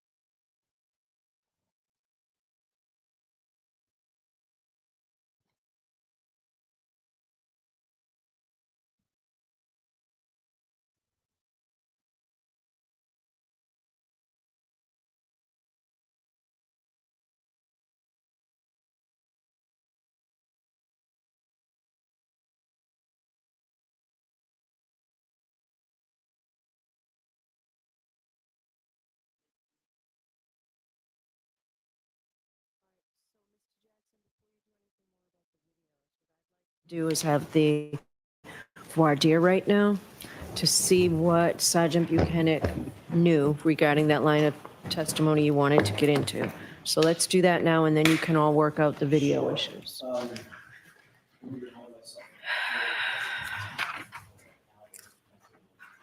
Yes, okay. May I inquire briefly? Yes. Thank you.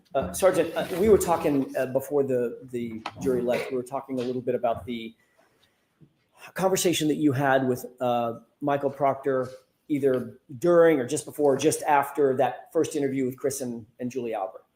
What I'd like to ask you is, what information did you have and what did you ultimately learn about their relationship? You said there were some accusations and we never really got to the heart of it. What did you know and what did you do to investigate? Or what did you learn? What I knew as we were walking up to the door is that he had knowledge of the individuals prior to us conducting the interview. I asked him if he knew them personally. My words, do you hang out with them? Do you socialize with them? He said, no, I do not. I said, are you comfortable doing this interview? And he said, yes. And me being a complete outsider and his supervisor and realizing if there was any impropriety that I would step in and recognize it, report it, and act on that. The interview was conducted without issue and we moved on. As a matter of fact, one of the things in Trooper Proctor's report, it said the report started with following formal introductions. Did that suggest to you that Trooper Proctor had no knowledge of who Chris or Julie Albert were from a personal standpoint? Not at all. I believe maybe I wrote the report, or was it him? Yes, I think it is you. Yeah. So Yes. Just so you have it. thank you. Yeah. Since I authored the report, I wrote following formal introduction since I've never met them before. Okay, so that was more attended to you than to Michael Proctor. Correct. Okay, but the report does say we introduced ourselves, basically. Following formal introductions. Greeted, but I had formal introductions to them. I've never met them before in my life. You said that subsequently you learned about your word, accusations that had been made concerning possible relationship between Michael Proctor and the Alberts. What was that information that you learned? When was it? I need that. When did you learn it? I thought you said 2023, but I could be wrong. When did you learn that?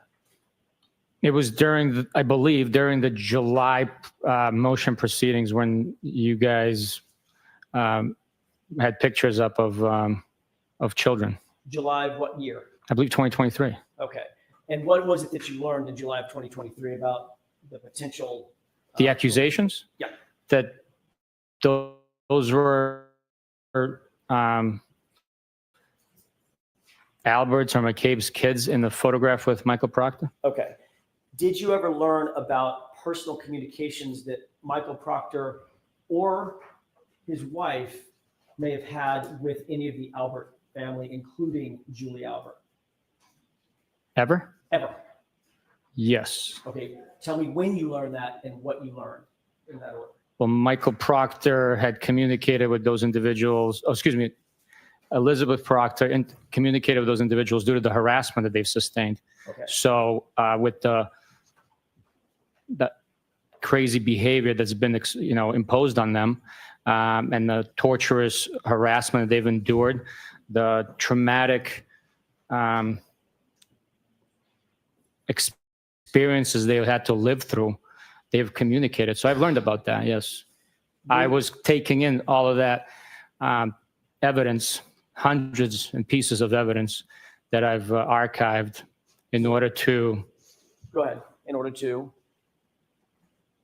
investigate it. Okay. You're talking about Elizabeth Proctor well after the fact of the interview and the incident in 2022. That's what you were just describing. It was after the harassment Okay. started, yes. Which is well after January 29, 2022, correct? January 20, yes, it is. Okay. I'm asking about information related to a relationship prior to January 29, 2022. Did you ever learn about a pre-existing relationship that may have existed between the Proctor family and the Albert family before January 29, 2022, and maybe a couple of days after? All I know is that there was a relationship explanation provided by Mr. Lally during one of the motions, and it was like 6 degrees separated by individuals residing in the community, living in the community, raising their kids in the community, working in the community, so making them community members and having relationship within that. I don't know the extent of those relationships. Okay. Did you, during that hearing where you said there were pictures of the kids and et cetera, that July 2023 hearing, did you see a post, a Facebook post during the course of that hearing wherein the Albert family called the Proctor family their second family, or vice versa, where the Proctor family, Michael Proctor's mother, they've called the Alberts their second family? You remember that Facebook post? I don't remember seeing that post. I just remember there were like a picture of kids that weren't Michael Proctor's kids. Okay, but you were in court that day. I was in court in July, I believe it was 23rd of July, for Okay. the motion, yeah.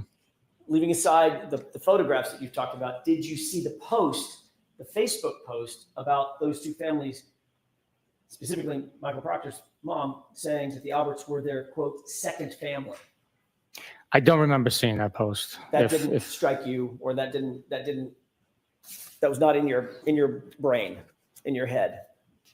I don't think I've ever seen a post like that, so I just remember seeing the post of the kids. What I believe about it was Miss Little that was holding up the poster. what about the text messages, or what about any text messages between Michael Proctor and his sister concerning Julie Albert, very specifically concerning Julie Albert? Are you aware of those? No. Have you ever seen a text message between between Courtney Proctor and, it's Courtney Courtney Proctor, and Michael Proctor, where the sister says, Julie wants to give you a gift because you're doing such a great job leading this, meaning this investigation. Are you aware of that? No. Are you aware of a text message in which Michael Proctor responds, get it for my wife? Meaning, if you're going to give us a gift, get the gift for my wife. No idea. Okay. Are you aware of a series of text messages between and among Michael Proctor and Elizabeth Proctor in which they talk about, between Michael Proctor and Courtney Proctor, in which they talk about Julie Albert? This is 10 days before the incident, 10 days before January 29th, so mid-January, where they talk about the possibility of Julie Albert babysitting for Michael Proctor and Elizabeth Proctor's kids. I am not aware of those text This is the messages. first you've heard of any of those. Of these text messages? The text messages Yeah. that I'm describing, have you ever heard of any of those? No. Okay. Did you ever talk to or investigate the circumstance of the possibility, even the remote possibility, that Michael Proctor may have had a relationship with the Alberts that you were unaware of? No, I never investigated anything like that. So after your initial conversation with Mr. Proctor, where he said, I know of these people, and you said, is there any issue with you going forward? And he said, no, there's no issue. You took no further steps after that to investigate that relationship. And I'm talking about the relationship that existed on or around January 29th, 2022, not in 2023, not in 2024. Once Michael Proctor stated that he was comfortable conducting the interview, and I asked him if he was sure, and he said yes, we moved on. Yeah, just a moment, Your Honor. Yes.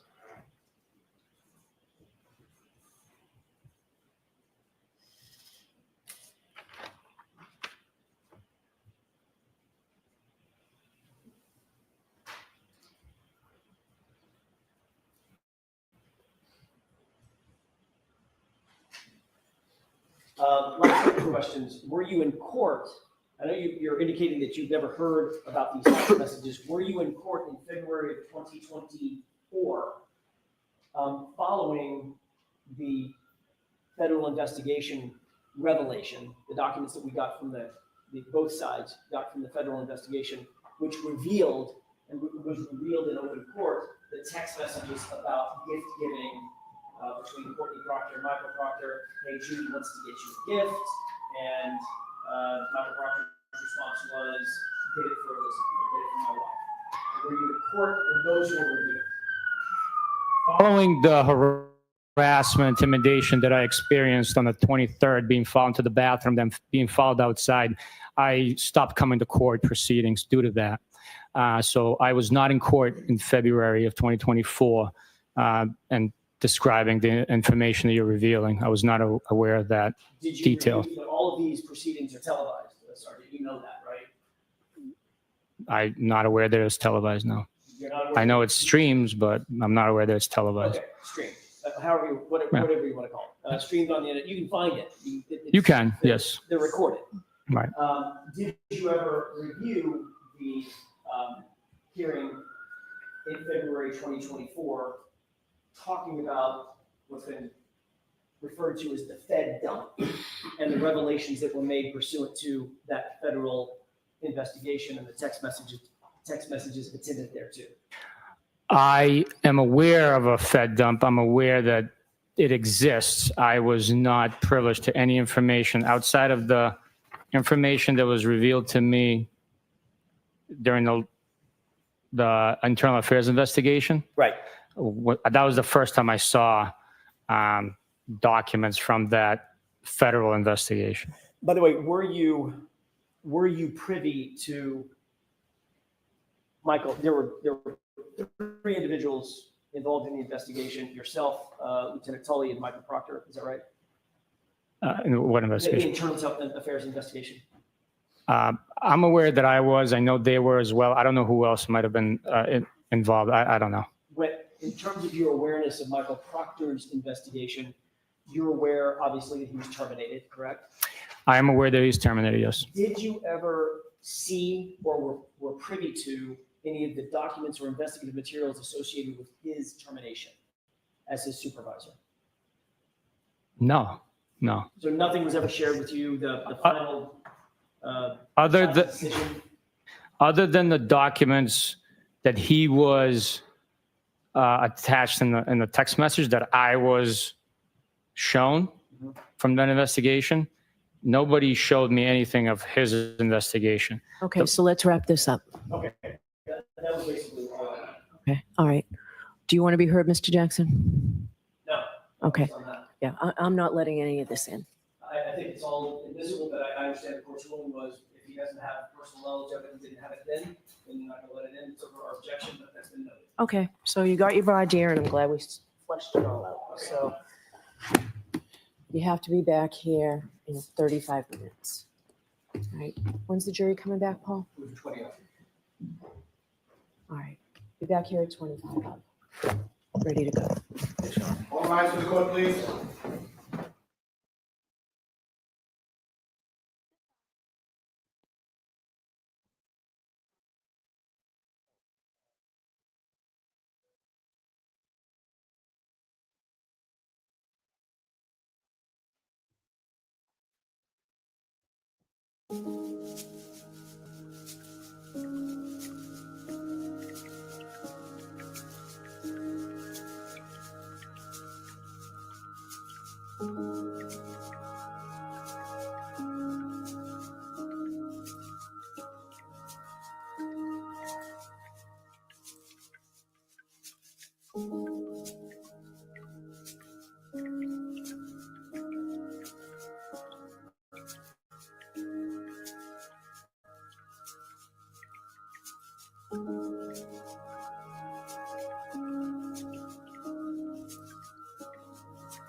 You are unmuted.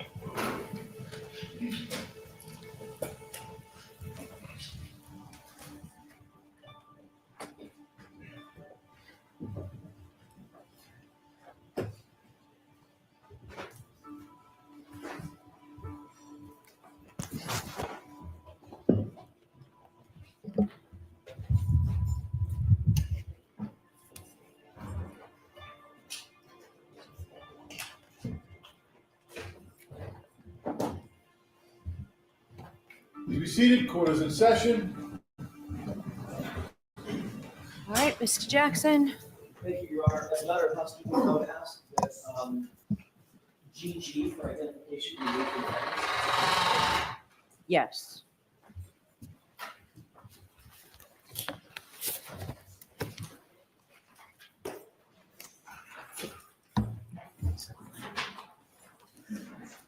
May I inquire? I'm so sorry. I did it again. Thank you. Yes, go right ahead, Mr. Jackson. Thank you.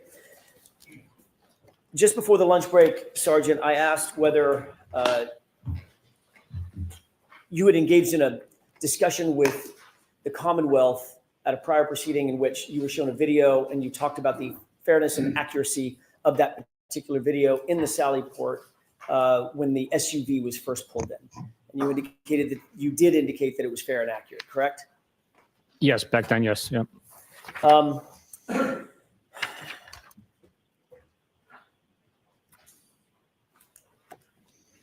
want to play a copy, a bit of that video, if I could, please, with the court's permission. Okay, is it in evidence? It is not. I would ask that we mark as next in order. Thumb drive.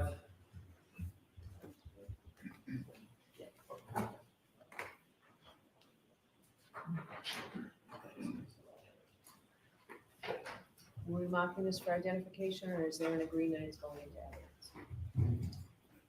I'd like it into evidence. We agree with the stipulation that it's authentic. I'm not going to argue metadata issues or authenticity issues. So, All right, so is there a stipulation that this is authentic? Okay, so folks, again, a stipulation means the parties agree, and with that, I will allow this into evidence as the next exhibit. Madam Court Reporter?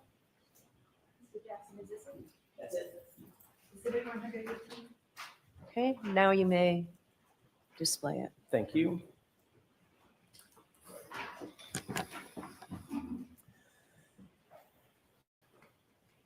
Okay. Could we play beginning, what's the runtime, Mr. Wolk? 5:37:03. This is at 5:37:03. If we could just play this forward for a couple of seconds. A little bit further. Pause. Do you see what's depicted in this video? Yes, I do. This is the video that you were shown at a prior proceeding, correct? Yes, it is. Does this appear to be the interior of the Sallyport at Canton PD? Yes, it is. And this is what you were questioned about regarding the SUV being pulled into the Sallyport, correct? Yes. From a time frame standpoint, just the time frame, this is right after the SUV has been driven in from the flatbed after having been seized in Dighton, correct? Yes, it was driven off of the flatbed after transportation from Dighton to Canton PD and driven into the Sallyport. All right. You previously have identified individuals in this video, in this still shot, correct? Yes. And what you previously said, and we'll get to subsequent testimony in a second, you previously indicated that the person to the right was you, person to the left, Michael Proctor, correct? Yes, previously I identified that being Michael Proctor. I was mistaken. That is not me on the right. That would be the tow truck driver, correct? That's correct. That is, in fact, Michael Proctor, however, in the two-tone jacket, correct? I believe so. Okay. And as the video is portrayed, at least as we're looking at it, and I'll get to the next question next, as we're looking at it, it appears that we're looking at the right passenger side of the vehicle, as it appears in this video, correct? That's correct. And you see a timestamp and a date stamp on the bottom, correct? It is present. I don't know what it says. Okay, can we highlight that just a little bit? Can you see what that says? I believe it says interior Sallyport back wall, Okay, 537, maybe. okay.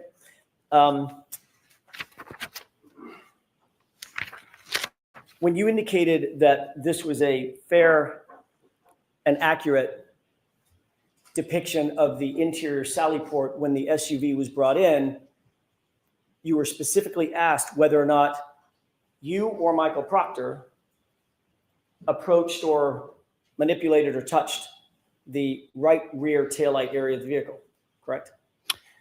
I don't remember the exact verbiage used, but in something along those lines, that's what was asked. And you indicated that neither of you did, correct? That's correct. Okay. But in point of fact, this video is backward, correct? Yes, it is a mirror image of what is actually taking place as recorded by the camera. Can we play this forward? Yes. Do you see where Mr. Proctor, let's go ahead and pause it. Do you see where Mr. Proctor went? Yes, the video depicts him going to that portion of the vehicle, but we can't tell how close he is. Okay. And the back, from all appearances, importantly, it appears to be the back driver's side, back left of the vehicle, correct?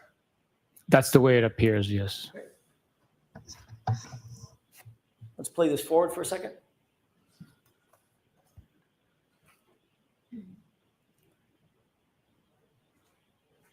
Pause. Can I ask you to pay special note to the far rear side of the vehicle? Do you see what appears to be Mr. Proctor's head? Yes. As the tow truck driver walks past the rear of the vehicle, can you watch and tell me if you see Mr. Proctor do anything or move in any way? Let's go ahead and play it forward. Pause. Did you see any volitional movement by Mr. Proctor as the tow truck driver moved past him? Yes, it appears if that is his head, it shifted weight. Okay.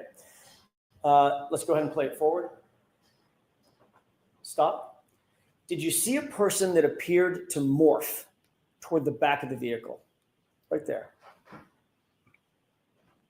There is some anomaly there with the footage, so it could possibly be used to describe that what took place. Can you recognize that person? I cannot know. You indicated previously, does that person look large or small in stature I can't tell. as compared to, for instance, Michael Proctor, whose head you can see above the car? What about this person? Taller, shorter than Michael Proctor? I can't tell from here. I can't. You indicated that Chief Berkowitz was a smaller statured person, correct? I never said that. I'm sorry? I didn't know his height. Larger or smaller? Generally. How about this? Larger or smaller than you? He's shorter than me. Okay. Can you tell whether or not that is Chief Berkowitz? I cannot know. Okay, let's go ahead and play it forward. And a little bit further. Pause. What does it appear that Mr. Proctor does at this point in the video? He's walking. Okay, do you see anything in his hand? I cannot tell from the video, but that he might be carrying something. Remember we looked previously at a portfolio, black portfolio. Does it appear that he may have a black portfolio in his hand? That is very likely, but I don't know exactly what he's carrying. Okay, let's go ahead and play this forward. Okay, and did it appear that somebody just appeared at the front right, or sorry, the right-hand side of the screen toward the front of the SUV as well? Yes, it appears that way, yes. Okay. Let's take this down. I'd like to mark.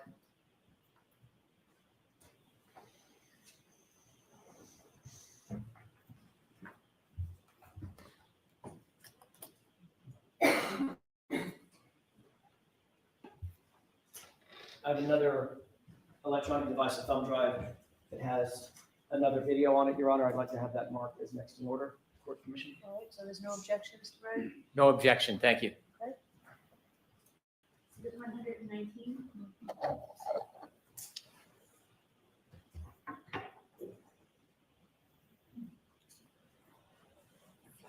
With the court's permission, Yes.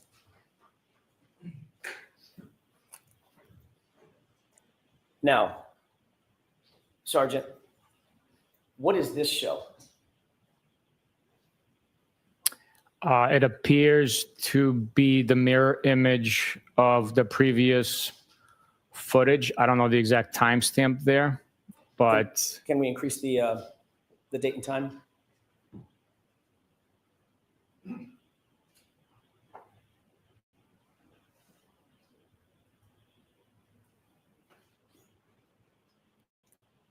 Do you see, can you read the date and timestamp on this Chiron? I cannot know.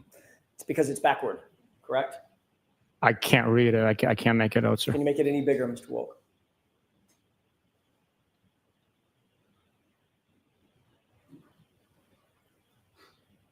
Does that appear to be backward?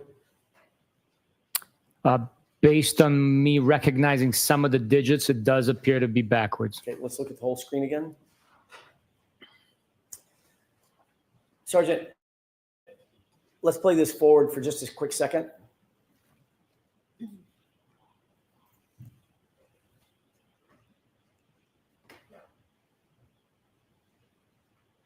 Pause. Do you see Michael Proctor in this video? I believe that's him. Yes.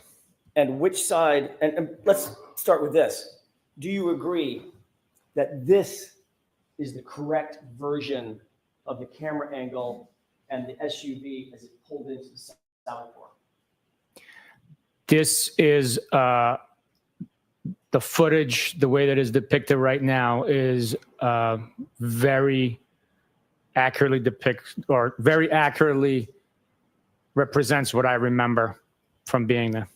In fact, this side of the vehicle that we're looking at that's closest to us, that I'm highlighting on the screen to your right, that is in fact the driver's side of the vehicle, not the passenger side of the vehicle. Is that correct? That is correct. The far side over here would be the right rear of the vehicle, correct? Yes, sir. Which area is Michael Proctor walking to? The left rear or the right rear in this footage? It appears if that's him, he's walking to the right rear of the vehicle. Can we play this forward?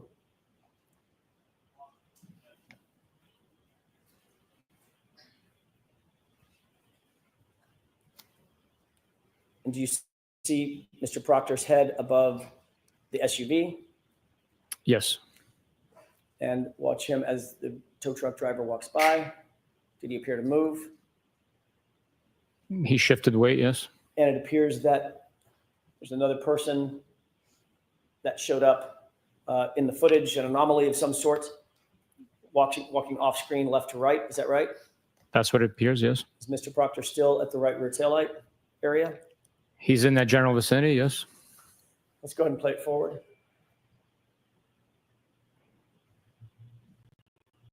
A little bit further. Pause. Can you see anything in his hand?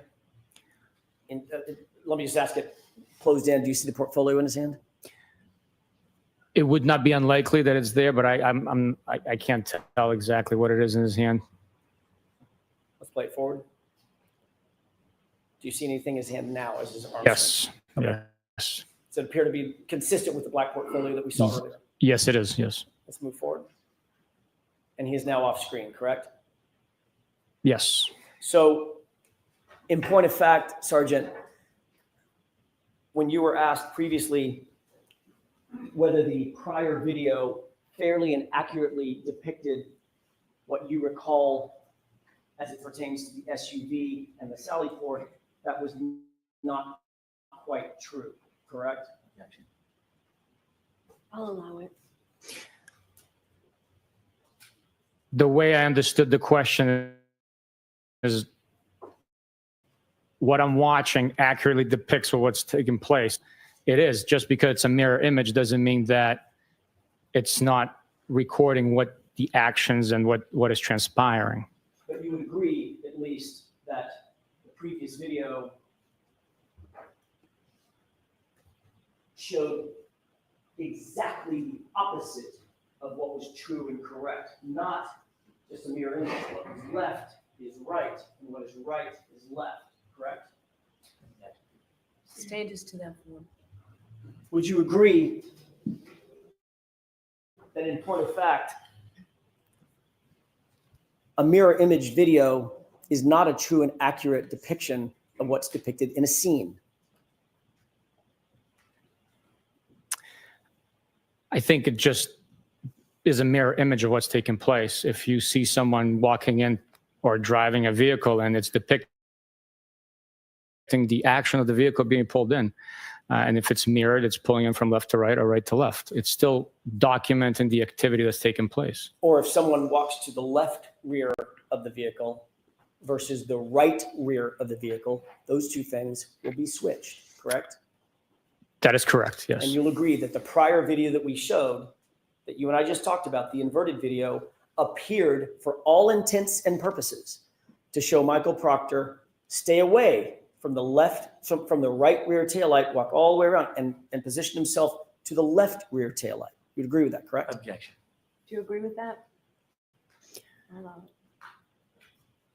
It appeared that that is what was happening, but he was standing next to the taillight that was already damaged. But in the corrected video, which is this one, it actually shows unequivocally that Michael Proctor walked directly to the right rear taillight portion of this SUV. Correct? I'm sorry, can you repeat that? Sure. In the corrected video, this video here, this unequivocally shows that Michael Proctor walked toward the right rear area of that SUV, where the right taillight is, correct? Yes. And you'll also agree that this video was taken before any taillight material was ever found at 34 Fairview, correct? Can you zoom in on the time? Not on this one, this is backwards. I know that the SUV pulled into the garage, the Sallyport at 5:35, and we were still on scene at 5:51, almost 52. So yes, if that's timestamp before 5:51, before we left Canton PD, then yes, taillight pieces had already been found. So 5:35, 5:37 is before the first taillight pieces were found. All right. I'd have to see a timestamp of when they were exactly found, but if Well, let me that, ask it a different way. Hmm. 5:37, 5:35 is before 5:45. yes.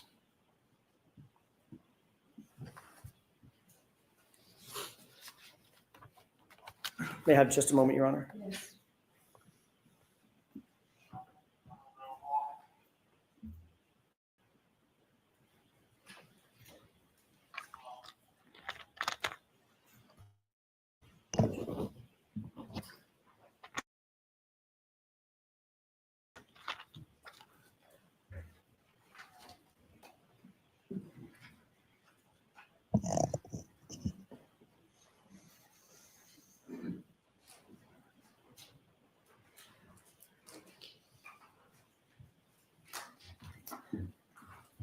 Sergeant, Canton PD is about 1.5 miles from 34 Fairview, is that right? Approximately. I don't know the exact distance. I never measured it, but I would not be shocked if you were accurate in that. Maybe a 3 or 4 minute drive.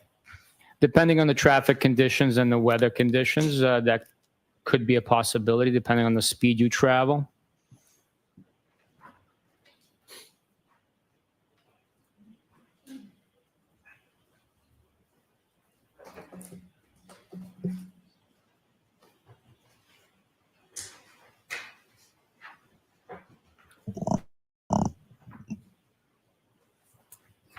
I'm sorry.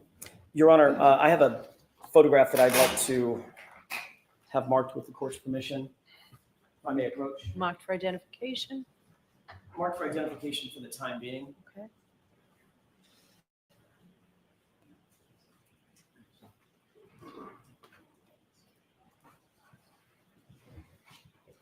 May I approach? Yes. Let's mark it first, please. H. Thank you.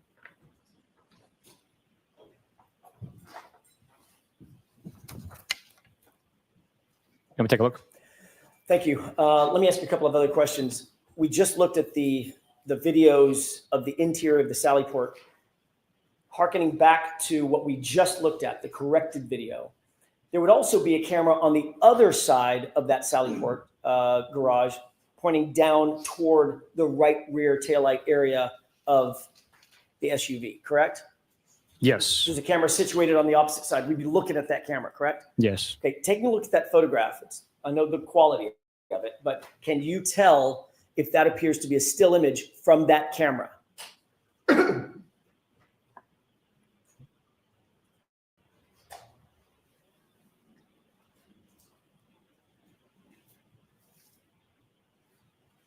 Yes, it appears to be a still image from that video camera. I'd ask that this be moved into evidence, Your Honor. Is there an objection? No objection. Thank you.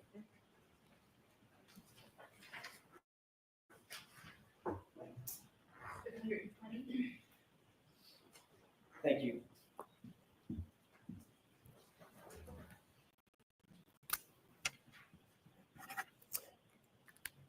If we could display this for the jurors, Your Honor, just the photograph. Okay. Do you see what's depicted? I know the photograph that you're holding is very poor quality. It's a little easier with this lighting. Do you recognize what's depicted in this photograph? I'm sorry, your laser was bouncing off on the ceiling. I I was trying to apologize. make it easier for you. Yeah. This photograph here. That appears to be the seized SUV belonging to the defendant, with it being situated inside the Sallyport. And what is that vehicle there? It's an antique police cruiser. And who is this person? I do not know who that is. Does that look like Michael Proctor?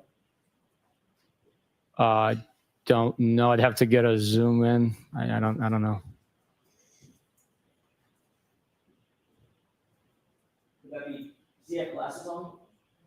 I don't know. Could be Chief Burgos. It could be Chief Berkowitz. I don't know.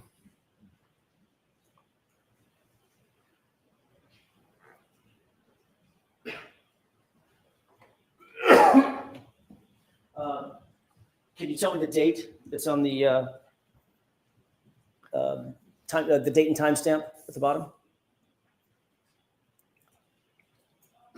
I cannot. I think I might be able to make it out in the actual photograph you printed out. Could I Okay. take a look at that? Sure. Need the light? Yes, please, Your Honor. Yes, please.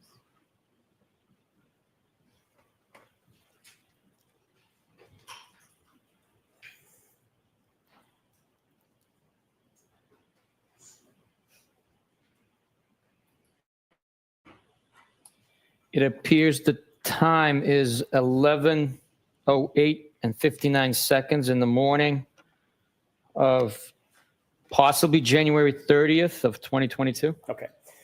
Let's go ahead and pull this back out full frame. Thank you. I wanted to ask you, do you have a point of reference?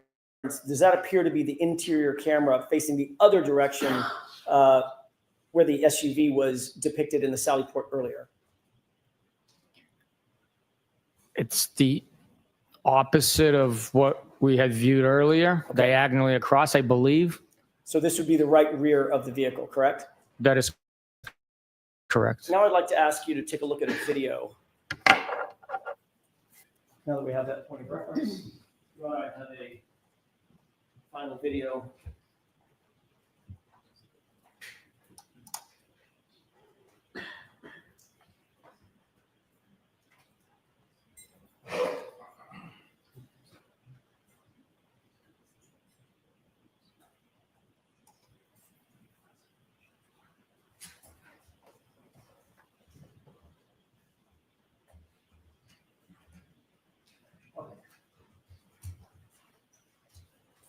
I can have that marked as next in order, Your Honor. As next in order, so there's no objection, Mr. Brennan? I have no objection to that being entered, no. Exhibit 121.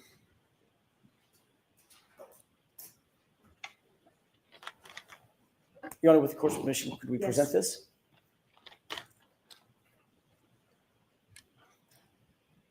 Go ahead and play it. Pause. Can you make out, now that that's paused, can you make out what's depicted toward the top of the screen? Yes, it appears to be a distorted image of that antique police cruiser. Okay. And does the area next to the police cruiser appear to be empty? Some snow on the ground? Yes, it does. Actually, yes, it does look that way. Yes. Okay. So there's nothing next to the police cruiser, at least at this point, correct? That's what it appears to be. Yes. Can we take a look at the timestamp on this document or on this frame? I'd ask you to let the jurors know if you can see what the actual runtime is on this. I could see the timestamp. I don't know the runtime, what it's going to be. It's 5:07, 10 or 12, something like that. That's the 5:07. timestamp. Yes. Okay. Yes. PM. Now, if we could just play this forward, go back to full screen.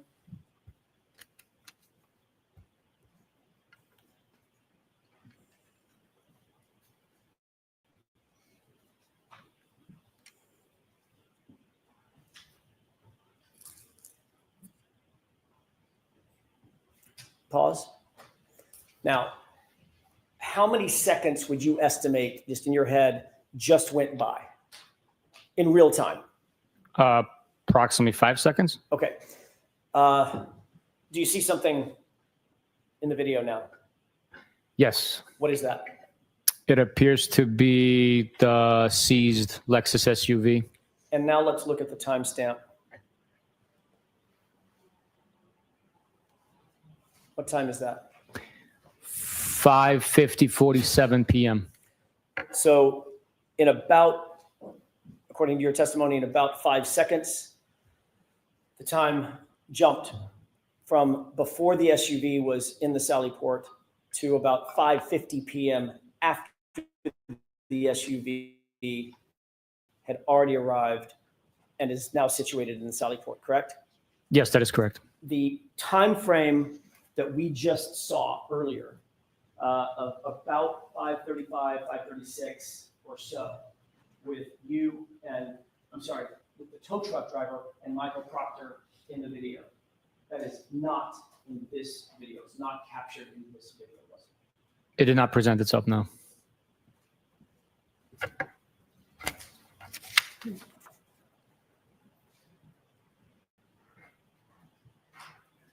all I have now. Mr. Brennan?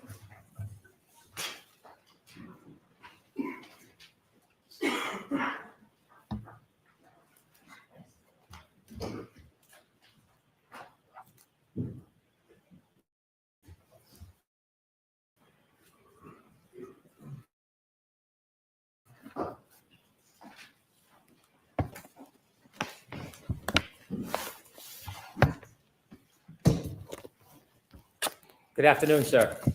Good afternoon. You had just asked questions about some of the video footage from the Canton Police Department Sallyport area. Is that fair to say? Yes, sir. I'd like to ask you further questions about that. In your investigation, did you obtain camera footage from a number of different angles from the Canton Police Department Sallyport area? I did. And one of those series of footages, did that include the interior Sallyport back wall for January 29, 2022? Yes, it is. Is that the video that appears inverted? And then we saw the second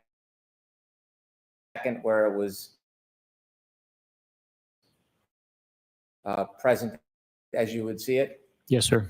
Did you look at that video and learn whether or not there was any other video in addition to that interior Sallyport back wall where video was set up by the town of Canton that appears inverted rather than forward? Objection.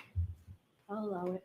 Yes, the investigation revealed that multiple cameras had a lens applied to it that was inverted. In addition to the Canton Police Department Sallyport interior back wall, where else did you learn around town there was video that appears inverted? I believe it is inside the Canton PD, the hallways possibly. And if I am not mistaken, the other locations within the town of Canton. And the, Objection, Your Honor. Ask the question. No, is that your answer? Is that your final answer? I wasn't finished, but yes. May we proceed?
Jurors, I'm going to strike the portion of the answer that follows hallways of the Canton PD.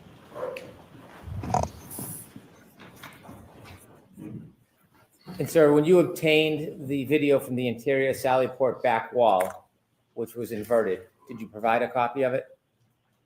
Yes, I did. When you looked at that video, does it have time and date stamps on it? Yes, it does. May I approach? Yes. I'd like to introduce a copy of that.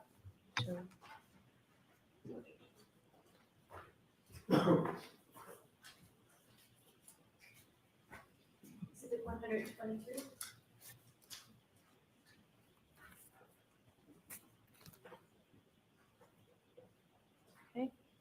When you provided the video for January 29, 2022 for that inverted video, did you do any further investigation to see if it was an anomaly that happened just on that date, or whether that was historically the way the video appeared? I'll look into that matter, produced the fact that it's been recording that way previously to January 29th. Why did you want to historically go back and see if it was historically the same way? To show that it had not been manipulated or altered in any way, and it was accurately recording what was taking place on January 29th, 2022. As part of the investigation, was there video taken from January 1st, 2022? Yes. And is that before January 29, 2022? Yes, it is. I'd like to approach and move to introduce this. No objection. Okay. Exhibit 123.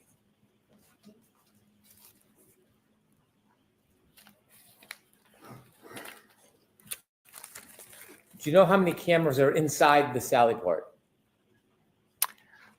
I don't know exactly. I know that there's at the very least 2 inside the Sallyport. You were shown a still photograph, not from the inverted video, but from a different video or a different camera.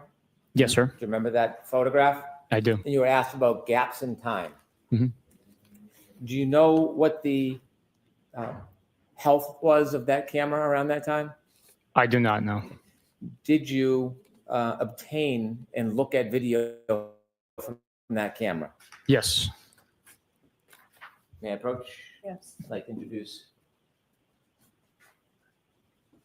I had you look at this before. Introduce it. Do you recognize what that is? Yes, I do. What is it? It's a Sallyport videos, the original disc or thumb drive. I apologize, not disc. No objection, Your Honor. Okay. Exhibit 124. When you saw that dark photograph, you later saw a picture that was clearer, and you were asked questions about that. Do you know whether or not the video from that Sallyport area was clarified? It was. What does clarified mean? It means it was enhanced to look clearer. And that image you saw, was that a clarified photograph taken from the video that was not clarified? It appears that way, yes. Do you know who clarified the video? I do not know. May I approach? Yes.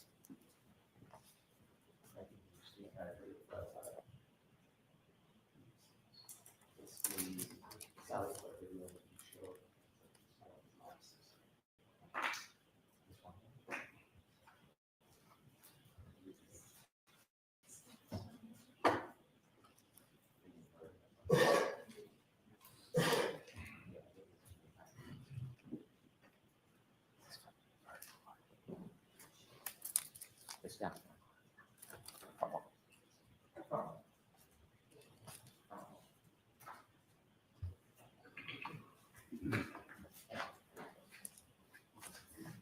Getting you a zip drive, you know what is on that?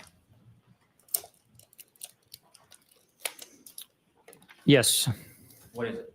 it's Sallyport clarified video from the front wall. Thank you. I've moved into this as an exhibit.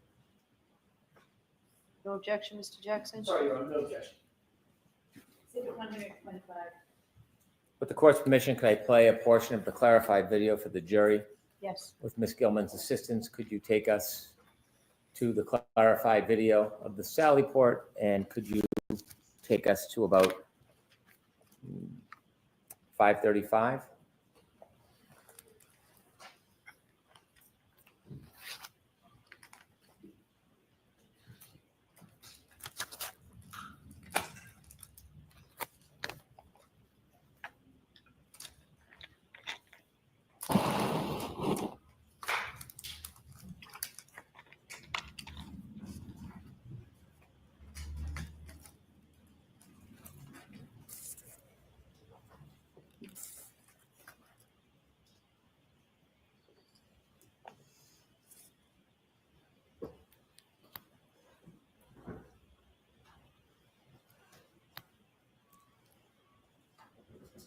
As Ms. Gilman searches, I have other questions I can proceed with.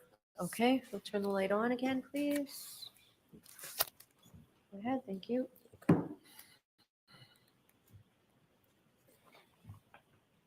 Did you obtain video of outside the Sallyport to show what time the tow truck arrived with the defendant's Lexus? Yes, it did. May I approach? Yes.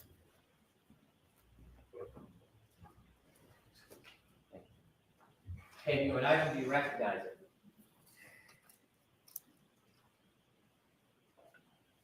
Yes, I do. And what is it? It's A disc containing CPD exterior Sallyport video. No objection, Your Honor. Exhibit 126.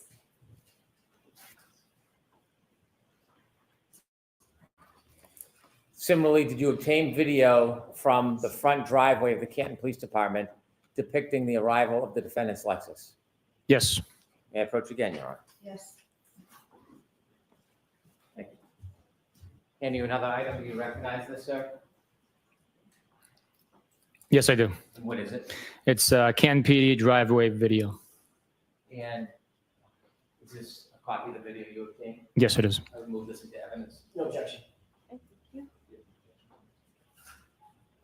Exhibit 127.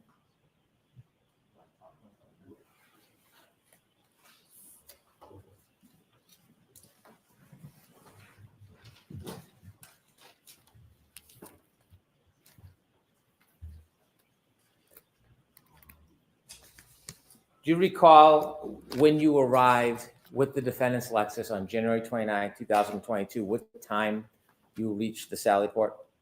To the best of my recollection, it was 5:35 p.m. is when the vehicle was placed into the Sallyport. When you left Dighton after the tow truck lifted the defendant's Lexus and put it on the tow truck, did you follow the tow truck back to Canton? Yes, I did. Did the tow truck stop at any point between Dighton and Canton Police Department? Other than red traffic lights, no. When you were following, how were you following the tow truck? I was keeping a safe distance, always keeping line of sight behind the vehicle.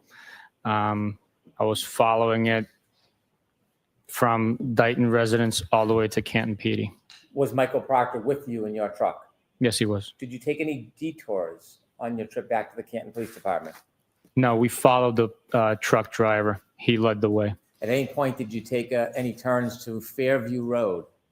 No. Did you know whether or not there was a CERT team at Fairview Road searching while you were driving back to the Canton Police Department? I knew one was dispatched, yes. Did you go to Fairview Road to speak to any of the CERT team members? No.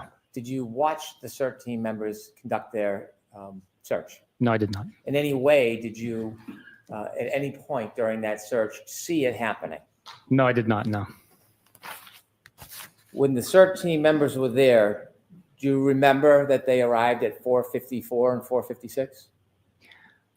I don't have a specific memory, but I know that they arrived sometime between that hour. When you arrived at the Sallyport, at the Canton Police Department with the defendant's Lexus, what was your understanding of where the CERT team was? My understanding was they were at 34 Fairview. When you first arrived around 5:37 at the Canton Police Department, were any members of the CERT team at the Canton Police Department? Objection. I'll allow it. Lay a foundation. Now, I asked you, do you remember about what time you got back to the Canton Police Department? Do you know specifically what time you got back? I know we pulled in to the driveway at 5:30 p.m. Did you see some of the timestamps that you were shown on cross-examination? Yes, Did you see the timestamp 5:37:18 when it was shown to you by the defense? yes. At that time, when you were arriving and bringing the defendant's Lexus into the Sallyport, was there any CERT team members at the Canton Police Department? No, Were there any troopers who were speaking to you or receiving items or evidence from you or Trooper Proctor? absolutely not. Was there any items exchanged between you and or Trooper Proctor and anybody else for that matter that you saw? No, While you were at the Canton Police Department in the Sallyport area, do you remember how long you stayed in that area? approximately 15, 20 minutes. And so you were asked when the first items were found at Fairview Road. Do you remember that it was around 5:45? Yes, So at the time those items were first found at Fairview Road, where were you and Michael Proctor? at Canton Police Department. When you were at the Canton Police Department and you had brought the Lexus back, Did you ever see Michael Proctor leave the Canton Police Department without you?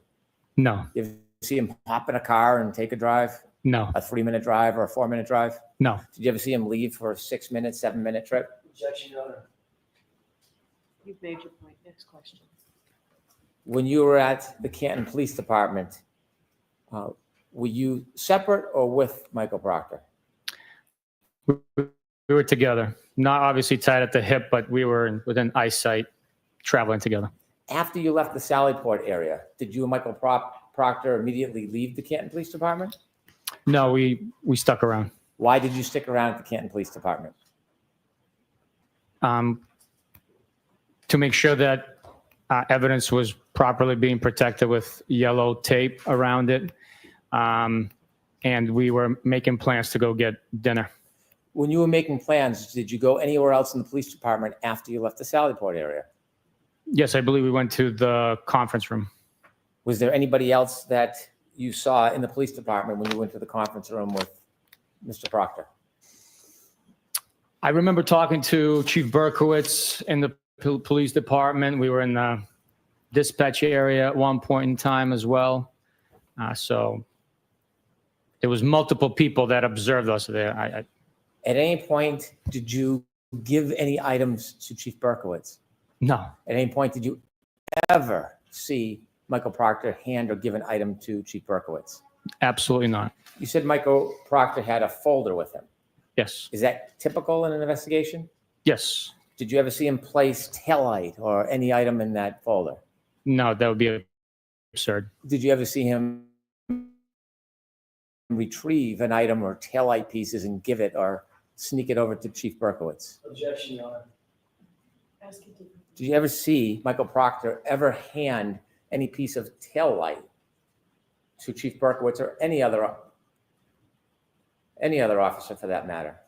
No, The entire time you were there, did either you or Michael Proctor, from what you saw, provide any items, physical items, to anybody else that was there? Objection, Your Honor. I'll allow that. no, we did not. Okay.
May I? Yes. At any point from when you, with the defense Lexus, to the point when you left to go to dinner or to get something to eat with Michael Proctor, did you ever provide any physical item to anybody at the Canton Police Department? No, other than dropping off the vehicle itself, we did not exchange anything. Oh, don't say we, I'm just asking for you. Now I'm going to ask you, at any point when you got to the Canton Police Department until you left to go to eat with Michael Proctor, did you ever see him hand any physical item to any other person whatsoever? No, I did not. After, do you know about what time you and Michael Proctor left the Canton Police Department? I would have to estimate it to be around 6, maybe, well, after 6. And at the point you left, do you know how many of the items had been found by the CERT team at 34 Fairview Road at the time you left the Canton Police Department? Objection. When you left with Michael Proctor, where did you go? I went to Norwood, Massachusetts. Is that where you ate? Yes. When you left and then arrived in Norwood, did you stop along the way at any other place, including but not limited to 34 Fairview Road? I did not. Did you eat? Yes. After you ate, where did you go? Back to Canton Police Department. Why? We were having a debrief for that day on the investigation so that everybody could get on a good understanding of what had been learned, what had been collected, and where the investigation stood, and to assign tasks on the next steps. Who would you meeting at the Canton Police Department when you returned? It was the Detective Lieutenant Tully, members of the Norfolk SPDU. Do you know what about time you returned to the Canton Police Department? I want to say it was after 7:30, but I'm not positive. When you left the place that you and Mr. Proctor ate at and returned to the Canton Police Department, did you take a swing by Fairview Road? No. Did you stop anywhere from the point you left where you ate and came back to the Canton Police Department? No, sir. When you came back to the Canton Police Department, did you get debriefed? Yes. Did you learn whether or not the CERT team had found any physical items at Fairview Road? Objection, Your Honor. I'm going to allow that. Yes, I did. Did they give you any details about what they had found at Fairview Road during the CERT team search? Objection. I'm going to allow that. I learned that Objection, Your Honor. I'm going to allow this. the second sneaker was located. Also, a large piece of red taillight was also located. After you were debriefed, did you leave the Canton Police Department? Yes. Who did you leave with, if anybody? It was myself, Trooper Proctor, and Trooper Keefe, I believe. When you left the Canton Police Department, do you know what time that was? I do not, but I would have to estimate to be around 8 o'clock, maybe 8:15. Did you leave alone? I was in my truck, yes. Did you see Mr. where? Brennan, what I'm going to do is just interrupt you for a minute.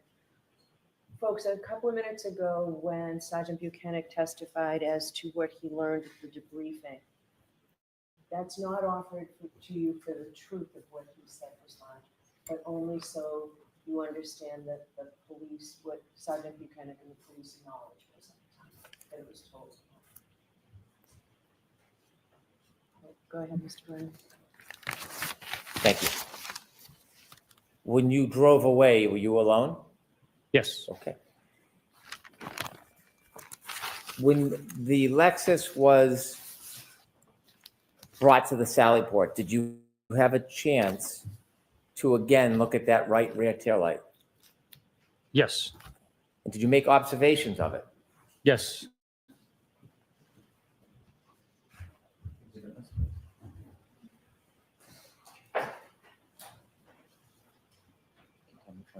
The right rear taillight.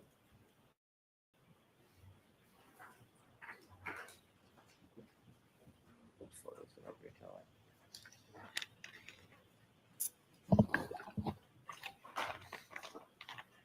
Find that one. The right rear taillight.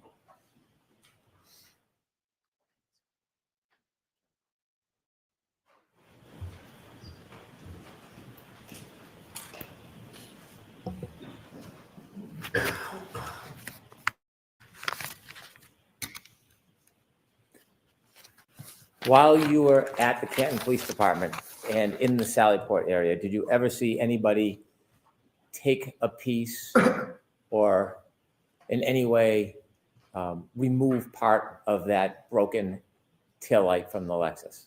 No, I did not. If you had, what would have you done? Objection. Sustained.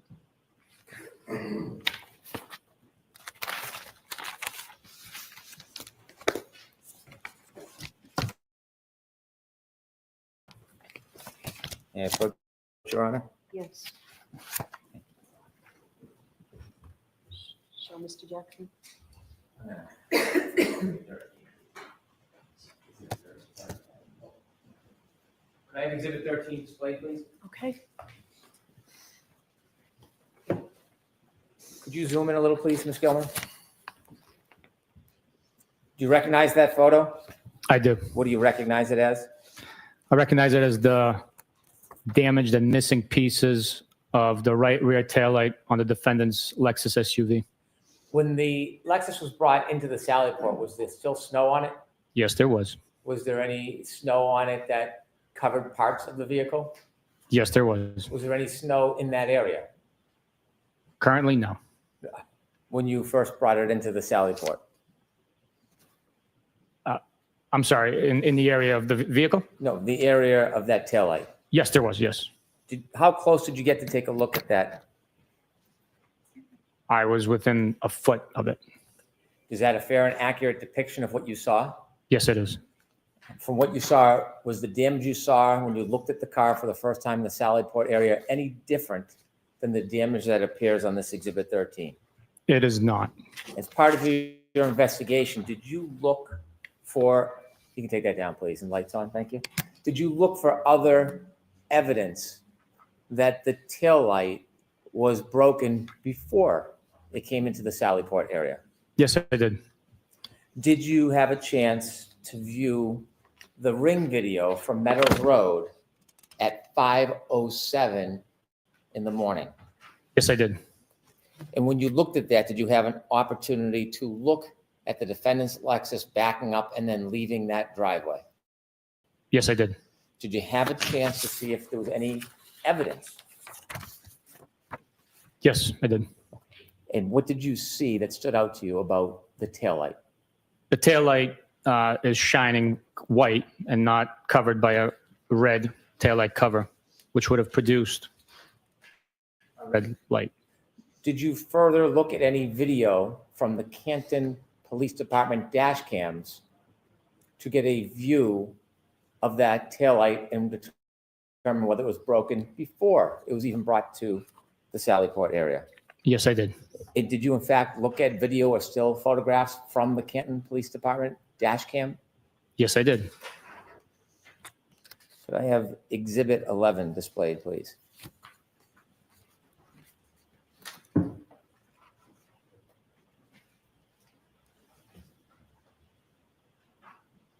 And during your investigation, when you were making this analysis, did you view this photo? Yes, I did. Did you make any particular reference or anything that caught your attention in this video? Yes, the right rear taillight of the Lexus SUV is missing the red lens cover, and it is damaged. You mentioned the observations. You can take that down, please. You mentioned your observations when you got to Dighton about what you saw relative to the taillight. And then at some point, video was provided of the tow. Yes, Did you study that video as well? yes, I did. And did you see anything in particular when you were making these determinations that stood out about the video of the Lexus being put onto that tow truck relative to the taillight?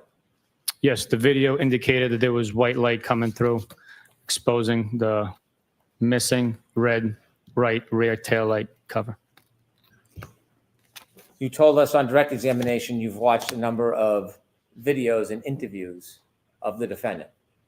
Yes, Without getting into the content, did you watch any videos where the defendant talks about the broken taillight prior to the Sallyport? Objection, Your Honor. Not formal, sustained. Did you listen to any interviews of the defendant relative to the taillight? yes,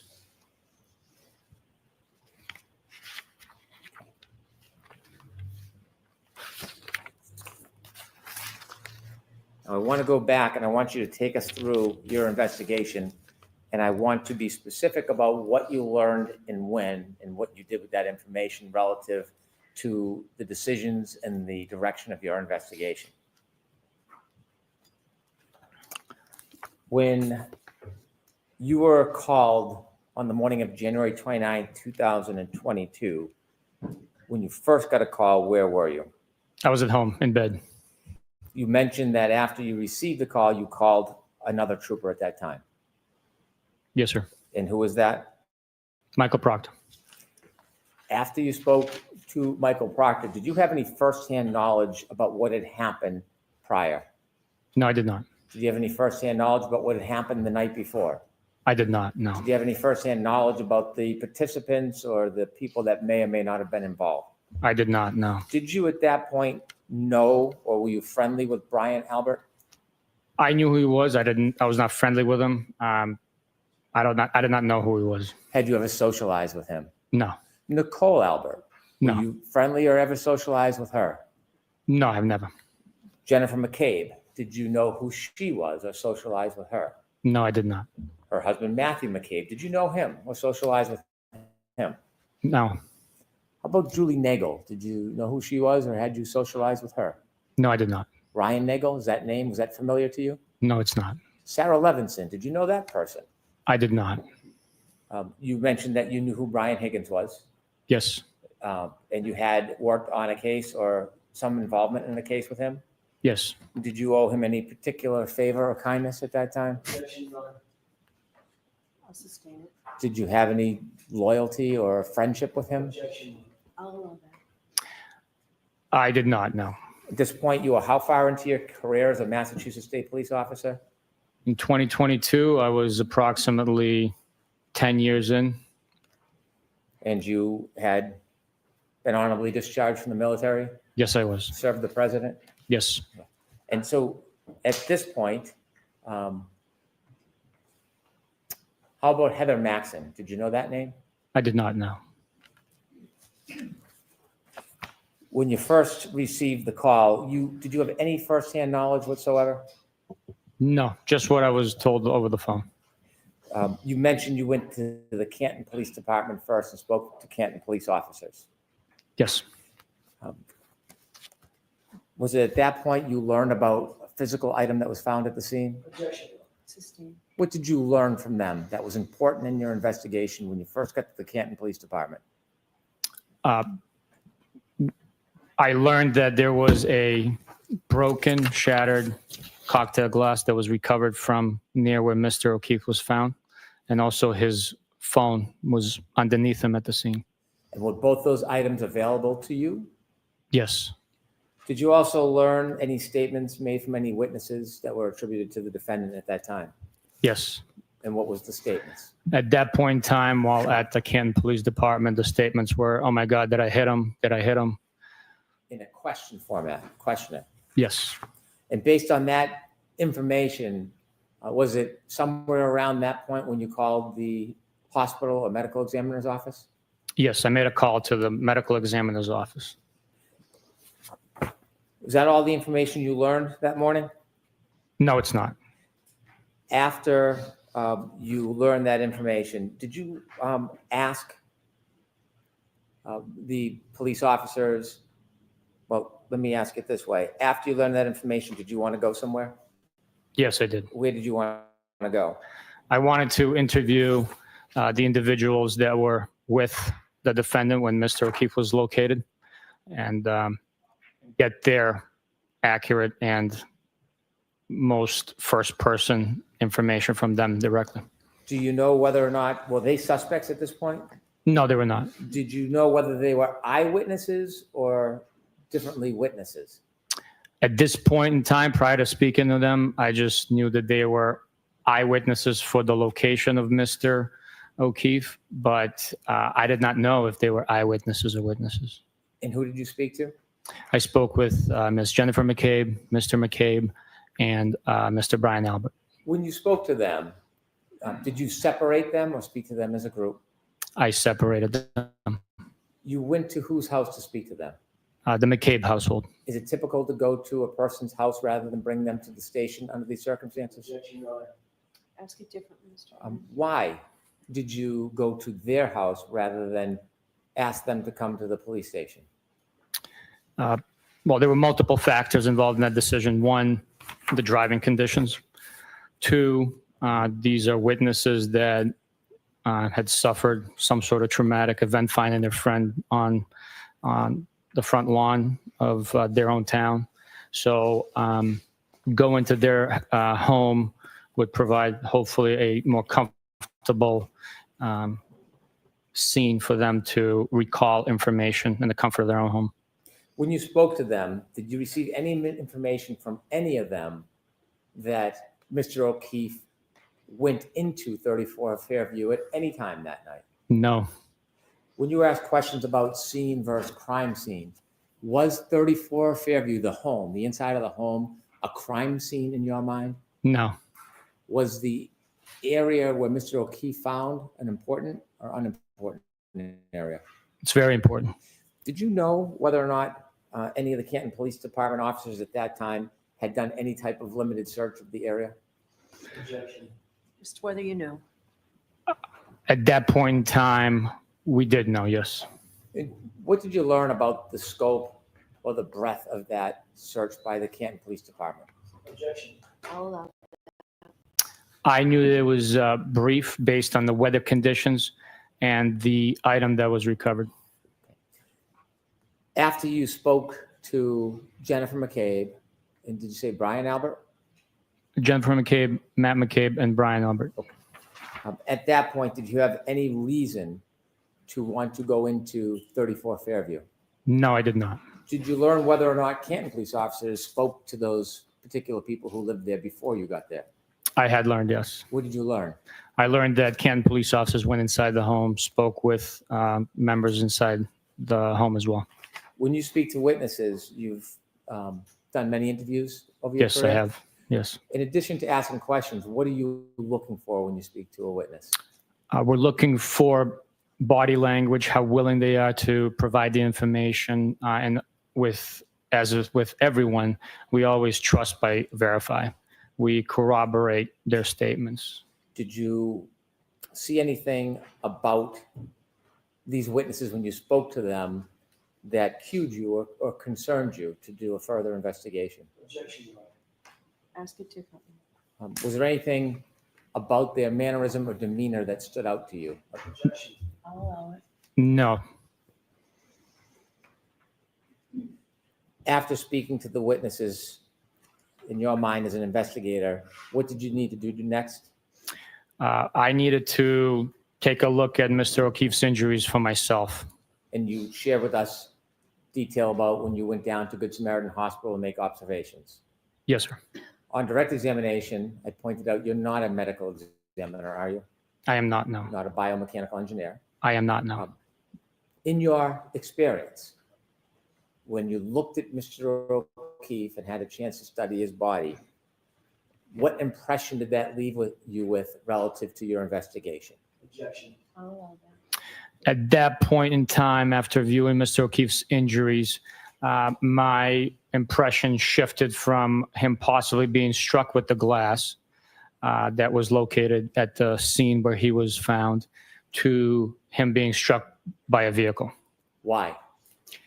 Due to the abrasions and cuts on his right arm, and the amount of force, in my experience, the amount of force one would have to generate to produce the wound to his head. I'm going to strike that last part. After coming to the conclusion, or strike that, after making your observations and your determination, did your focus shift at that point? Yes, it did. Where did you want to go next? I wanted to observe the vehicle that the defendant was driving. What were you going to be looking for? Any damage to the headlights, windshield, and other parts of the vehicle that would have come into contact with Mr. O'Keefe. You mentioned the windshield and the headlights. Those are in the front of the car. Did you have an impression at that point? Yes, majority of the cases that I had exposure to with pedestrian vehicle strikes, the strike comes from the front of the vehicle. So in my assumption, speculation at that point in time, based on the limited information I had, that was my theory. When you got to Dighton, did that theory change? Prior to our arrival to Dighton, the theory had changed. Based on information you received from Jennifer McCabe? Sustained. What was that based on? It was based on information I received from Jennifer McCabe's phone conversation. And what was that information? That the defendant told her that she had damaged her taillight and showed Mrs. McCabe and Mrs. Roberts the missing pieces and damage to the rear right taillight of her vehicle. When you got to Dighton and had a chance to look at the defendant's Lexus, did your focus of your investigation develop in any way? Yes, seeing for myself that there was actual damage, coupled with the statements made, did I hit him? Could I have hit him? Along with the my observation, obviously, of the vehicle, my focus began to concentrate on the defendant. You share with us that you went inside and spoke to the defendant. Yes. Why did you speak to her at her home rather than ask her or force her to come to the police station? Same reasons we interviewed the witnesses, the driving conditions, the time that it would take for her to respond, the comfort of her own home or her parents' home, where she had just experienced a very traumatic event, being concerned for her well-being. We interviewed her in the comfort of her parents' couch. When you interviewed her in her parents' home, where was she seated? On the couch of her parents' living room. Where was her mother? She was in the home. I don't have a specific memory of her being in the room with us, but her father was in the room with us. Did you ever try to separate the defendant from her father when you interviewed her? We can approach.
Bless you.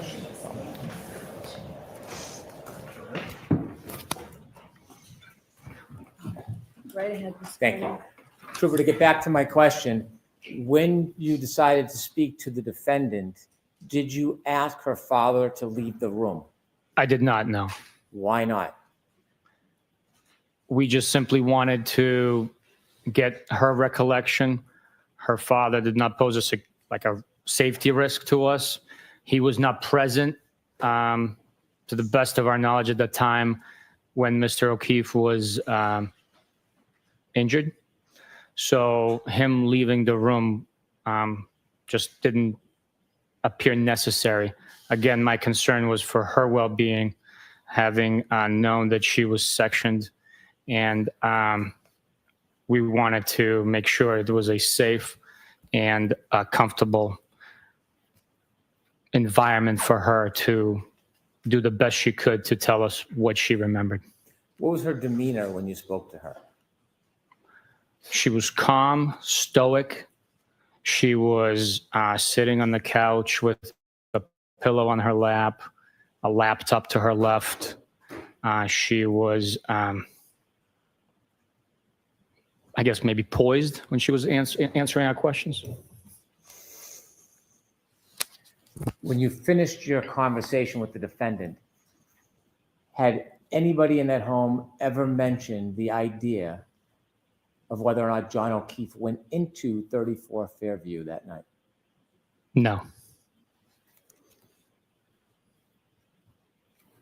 When you went outside to get in your truck and follow the tow truck back to Canton, did you have any information whatsoever that there was any animus or animosity between Brian Higgins and John O'Keefe?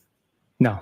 After speaking to witnesses and the defendant at that point, when you got back into your truck to go to Canton, did you have any information that there was any animosity between Brian Albert and John O'Keefe? No.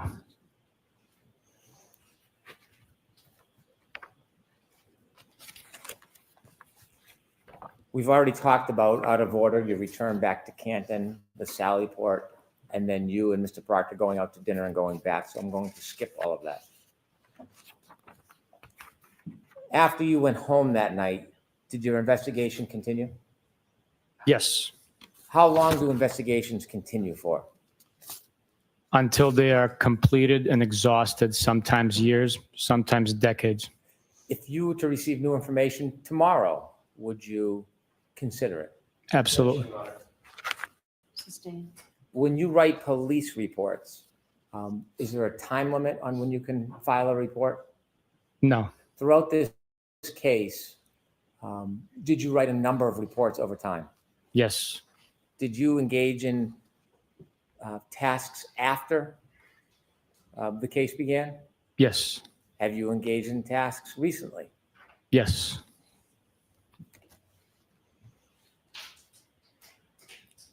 As you were investigating this case, did you speak to a number of witnesses? Yes, I did. Did you consider reports that were provided by other troopers who interviewed witnesses? Yes. Mr. Proctor was the case manager of this case? Yes. You were his supervisor? Yes. Were there other troopers who participated in this case? Yes. Do you know whether or not Lieutenant O'Hara participated in this case? I do know. You do know? I do know Did that he he? participated, yes. Did he? Yes. Do you know if he had a team with him of other troopers? Yes. Do you know if Trooper Prince engaged in any interviews? I do know, yes. Are you familiar with the name Nick Gianturco? Garino, I saw. Yes, I am. And do you know if he engaged in any tasks in this case? I do know, yes. What did he engage in generally? He generally conducted the digital forensics portion of the investigation, extractions. Trooper Keefe, is that a name familiar? Yes, it is. And do you know whether or not he was involved? Yes, I do know. Were there a number of other troopers who were involved in different aspects of this case? Yes, there are a number of different ones. Trooper Evan Brent? Yes.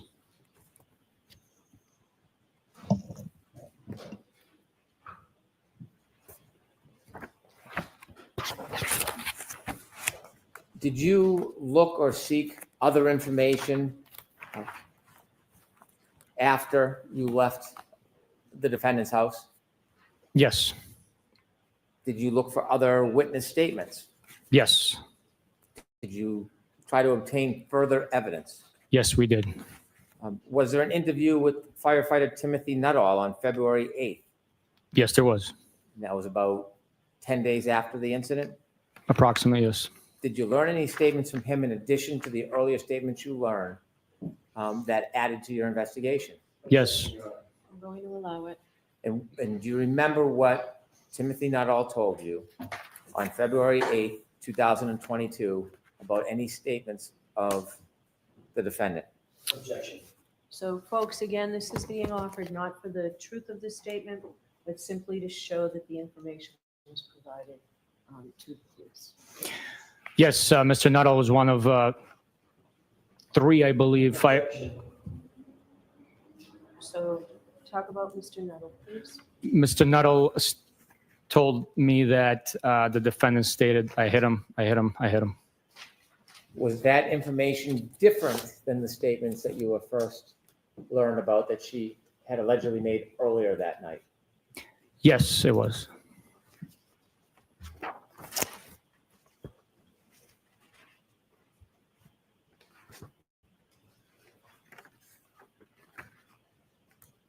Did you interview firefighter Daniel Whitley on February 8th, 2022?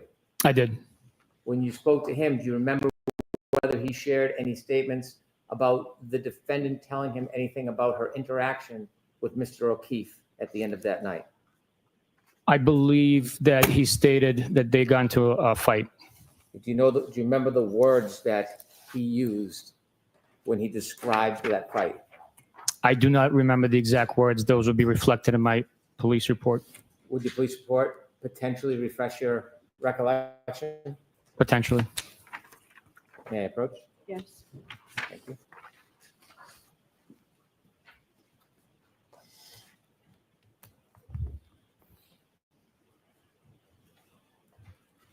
Handing you a document, I do not want you to read from it. Okay. I want you to look at it, determine whether it refreshes your memory, and then I'll ask you if it refreshes your memory. If it does, I'll ask you about it. If it doesn't, then I won't. Okay, sir.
After reviewing your report, does it refresh your memory about your conversation with Daniel Whitley on February 8, 2022 about statements made by the defendant to him? Yes. And could you share with us what the statements were as related by Mr. Whitley back on February 8, 2022? The statement was, Objection, Your Honor. Okay, jurors, this is an offer for the truth that's contained in the statement, simply to show that this information was provided to the police. the defendant made a statement questioning whether Mr. O'Keefe was still alive. And anything about the nature of their disagreement? Mr. O'Keefe and the defendant got into an argument. Objection. So for this, the same purpose. As you're learning this information, does it in any way shape your continued investigation? Yes, it further supports witness statements. It further supports and corroborates information that we're learning. The more information we collect, the stronger the case becomes. Did you interview a person by the name of Anthony Flamate? Yes, I did. And when you spoke to him, do you recall whether he shared any statements that the defendant made to him?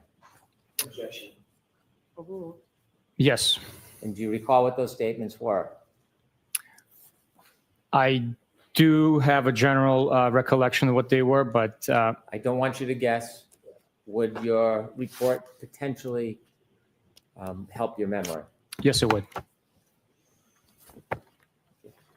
May I approach? Yes.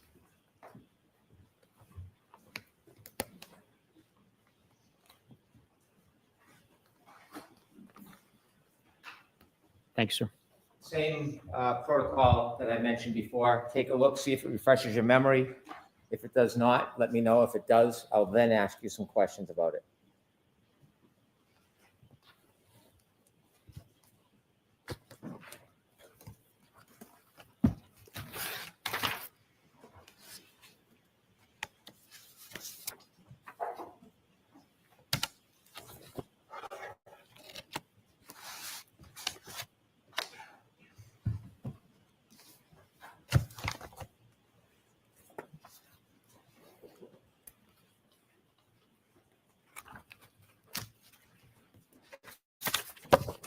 May I approach, Your Honor? Yes.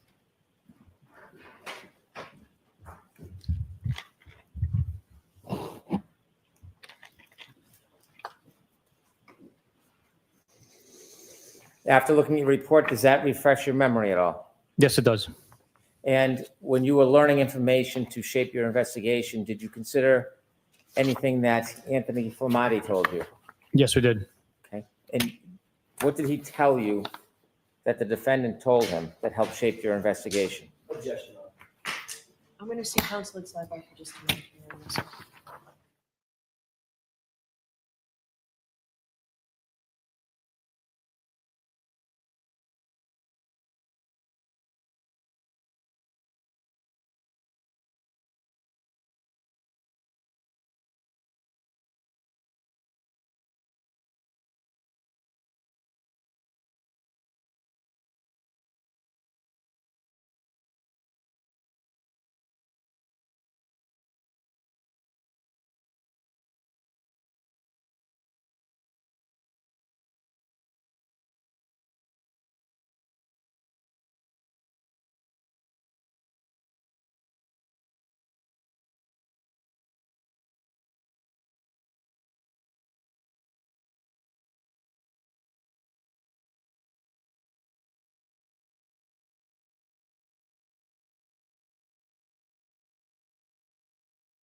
In addition to trying to get or obtain information about statements of the defendant, was there physical evidence that was important? Yes. Was there any data evidence that any of the team from the Massachusetts State Police were aware of them pursuing any data type evidence? Yes, there was. Was there some phones involved? Yes, there were. What phones did you understand or pursue that you thought might be helpful for your investigation? For one, Mr. O'Keefe's phone was a device that we were looking into. We also had seized the defendant's phone and we're attempting to access that device. There was other digital information that we were seeking as well. Was the potential data from the defendant's Lexus important to the team of investigators? Extremely important. And did any of your team or the team pursue that black box, so-called black box data? Yes, we did.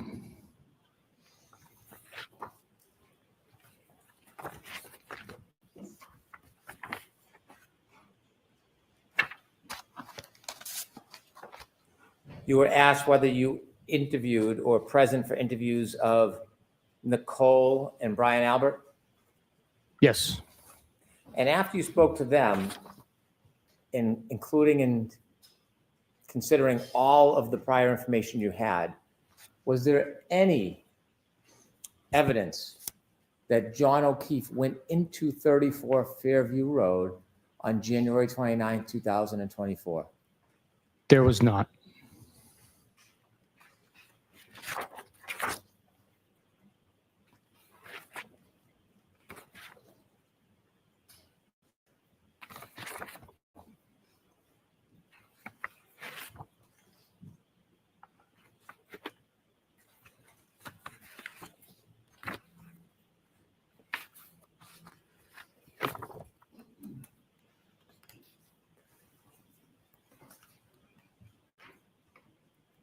Relative to the information that could be stored in the computer systems on a Lexus, do you know which troopers, or do you know if Trooper Garino was involved in any process regarding that? Yes, I do know. And yes, he was involved in conducting that portion of the investigation. As part of the investigation, was it important or was it considered to look at John O'Keefe's phone to see if there was any specific or particular information on it that would be helpful? Yes, it would be. What were you looking for? What was the team looking for on Mr. O'Keefe's phone? Well, the all-encompassing data includes location of the device. It includes communication, the party's identity with whom an individual could possibly be communicating. In this case, Mr. O'Keefe, his text messages, phone calls, emails, other applications like Signal and WhatsApp could have been also in use. How about voicemails?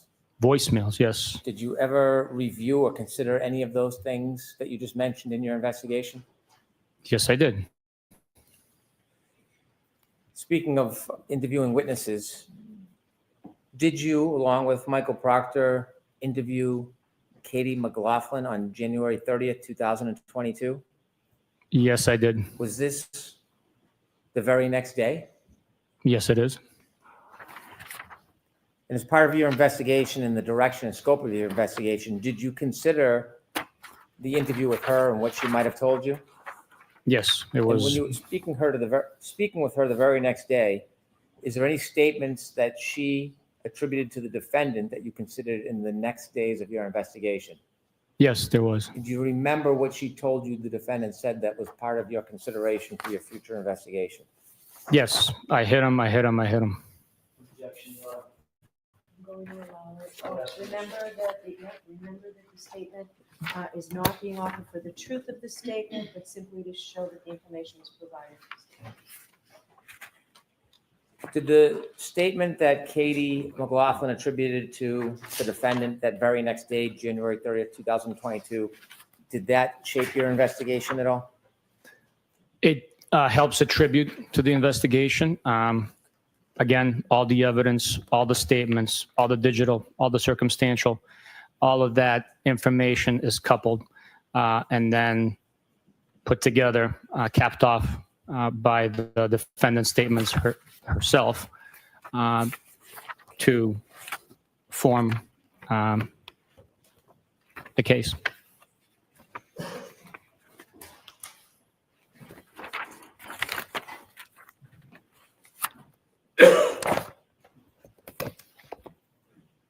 there were questions about a plow driver by the name of Brian Lawful. When did you first hear or learn of that name?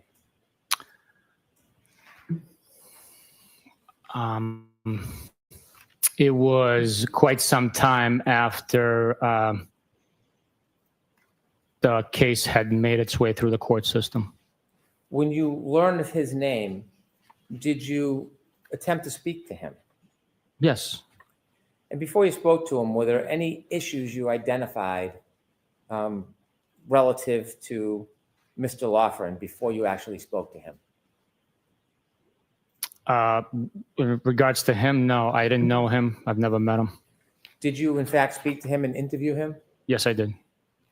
Was that interview, did anybody attend that interview with you? Yes. It was asked whether or not there was a car that was seen. And that was what type of car? Ford Edge. Was he specifically asked whether or not that was a Ford Edge owned by the Albert family? In our interview? Yes. I don't remember specifically, but it is along the line of questions that would have been in my report and transcription of the audio recording. In one last interview, did you speak to Brian Albert Jr.? Or did you consider a report of his interview? I saw a report and Did you considered. attend that interview? I did not know. What did you understand his relevance to be in your investigation? He was at the home, at his parents' home, when some of his relatives and parents' friends came back to 34 Fairview. And after you considered that interview, did it change your perspective or knowledge about whether anybody had suggested that John O'Keefe went into 34 Fairview Road that night? No, it did not, no. When I asked you questions earlier on in the case, days ago now, we went through a number of pieces of evidence that was found at different times at 34 Fairview Road. Do you remember those questions and going through that process? I do remember, yes.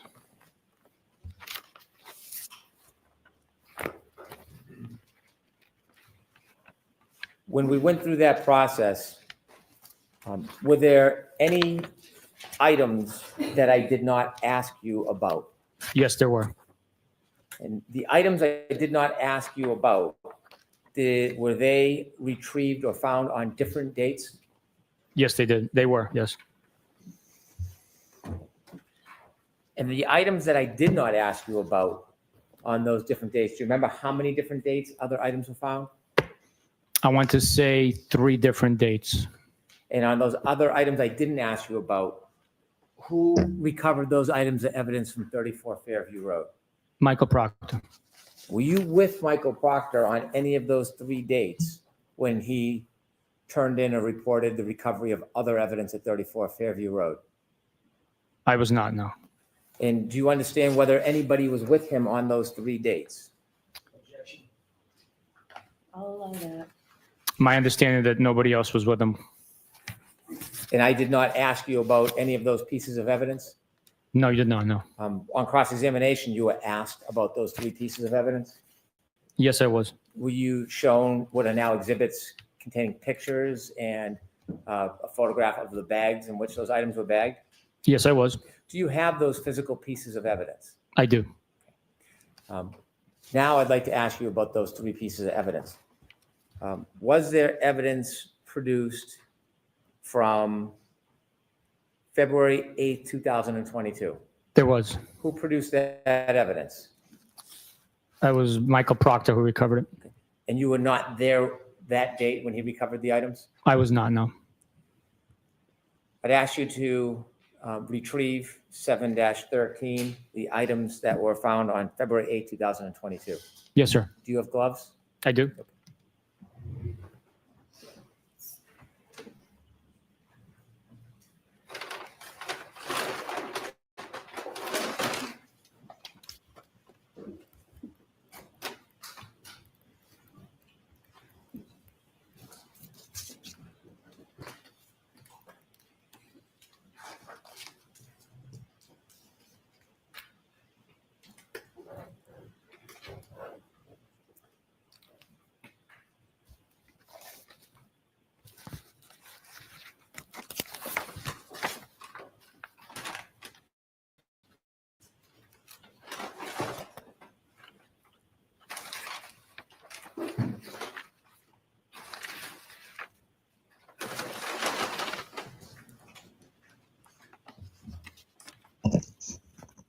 7-13.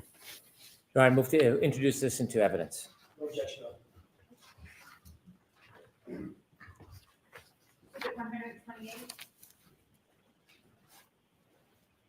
Can you describe what is in that bag? And if necessary, you should open it and show it to the jury.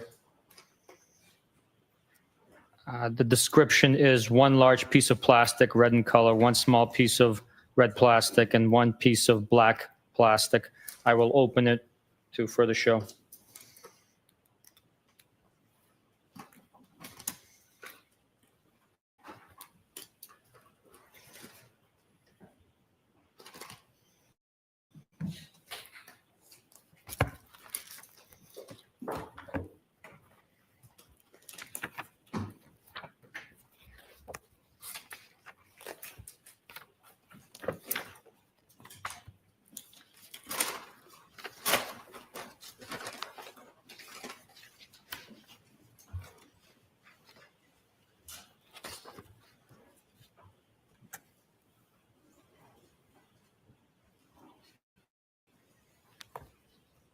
This one's labeled 22-02-184-7-13 as the bag, and this is letter number or a letter labeled A as an alpha.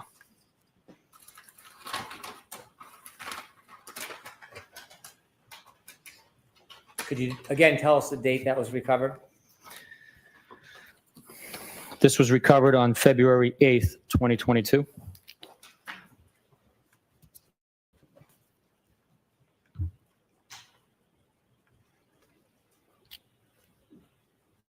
This appears to be a black piece of plastic, same identifying numbers, but this one is labeled with the letter B as in Bravo.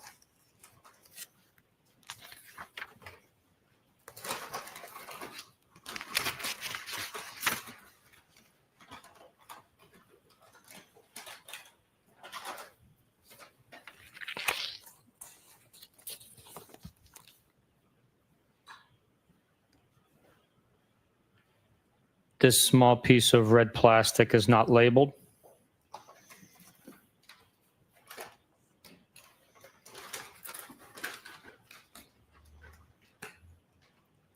Thank you. You mentioned this was on February 8, 2022. Earlier in, are you done with that package? Yes. Earlier in your testimony, you had shared that you went back to 34 Fairview on February 10, 2022. Yes, I did. And on that date, you recovered pieces of taillight. Yes, I did. At that point, on February 10, 2 days after that February 8th production, was there still any snow on the ground at 34 Fairview? Yes, there was still snow on the ground. Obviously not in the amount that was there the first day.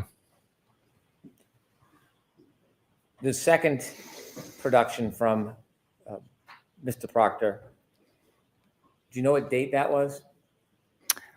Don't hold me to it. I want to say the 11th of February. And did you bring 7-14 and 7-15 with you? Yes, I did. Could you produce those, please?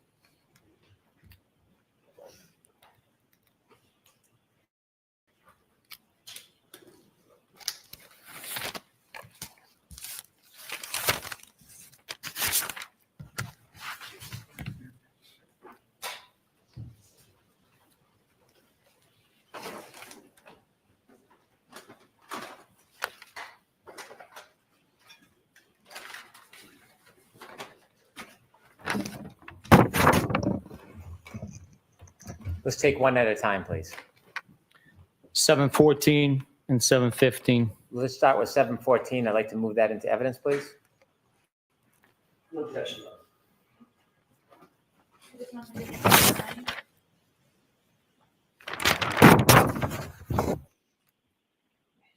Thank you. Regarding 7-14, can you show us what Mr. Proctor found on February 11, 2022? Yes, sir.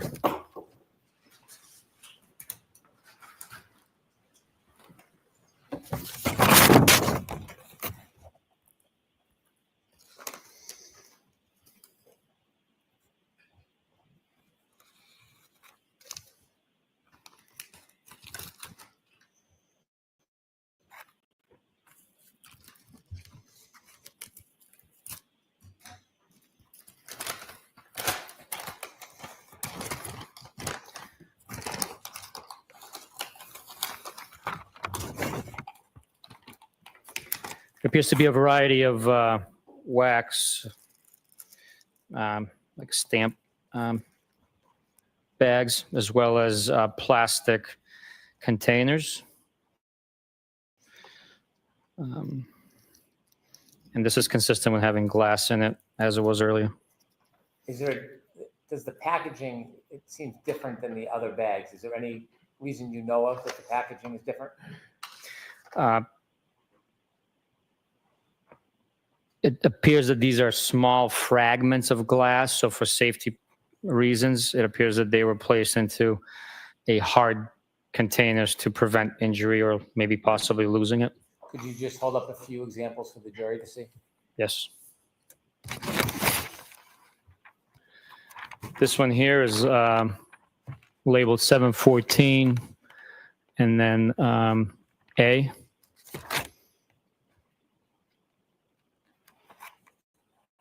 This here is B.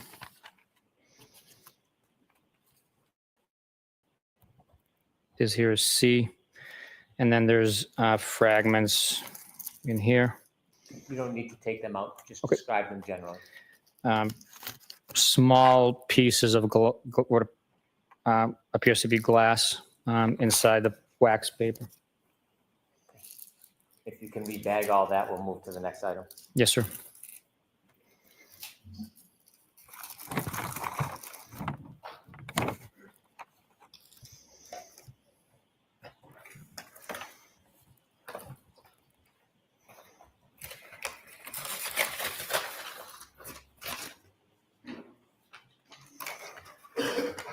$7.15. Please, I'd move 715 into evidence. Mr. Jackson? Were 714 and 715 the two separate bags, both found on February 11, 2022? I can confirm that as soon as I look back at the bag. Exhibit 130.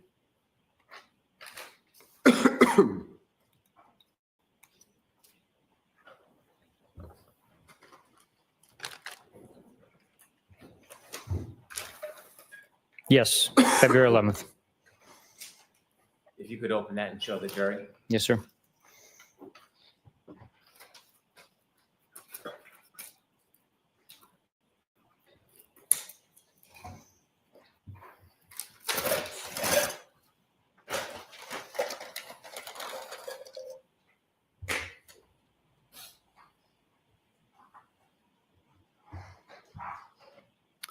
This item is labeled with the same limbs number, 715, and the letter A.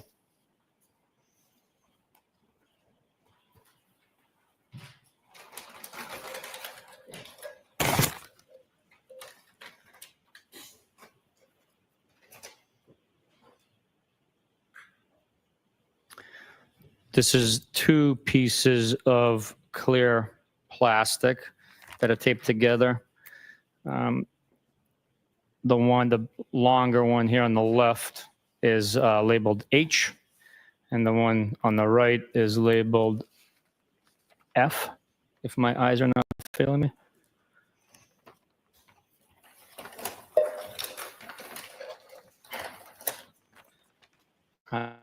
This is a canister labeled debris collection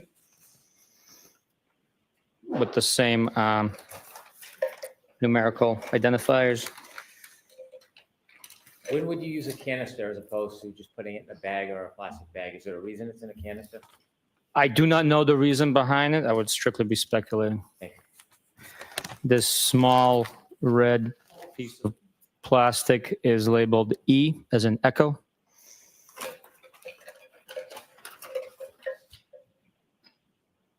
There are more small pieces of that, similar to that size that I just showed, but Very well. If you can rebag that.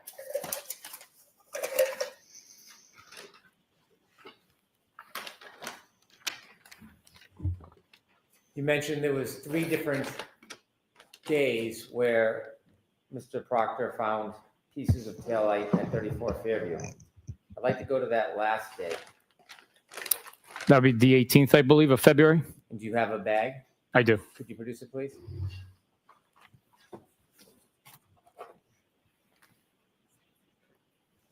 It's 7-16. Yes, it is. Do you have it? I do. I'd like to move that into evidence, please. No objection, Your Honor.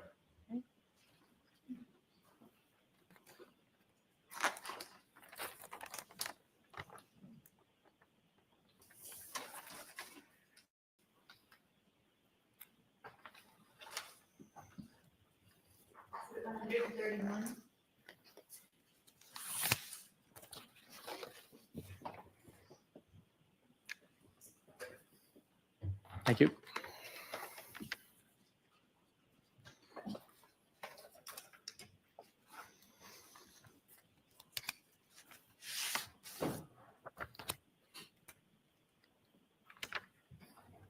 If you could open it, please, for the jury. Yes, sir.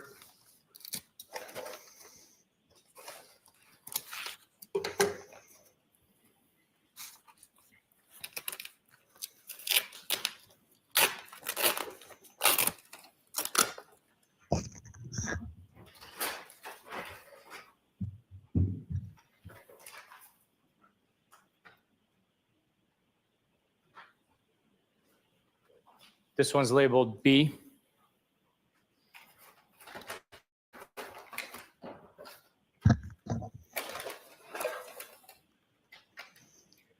Here we have 3 red taillight pieces taped together. Appears to be mechanically fitting, labeled A, C, and D. Do you typically label items? No, no. Do you know where those labels and the taping come from? I believe that's from the crime lab. They label, identify each item according to their protocols to help them facilitate their portion of the investigation.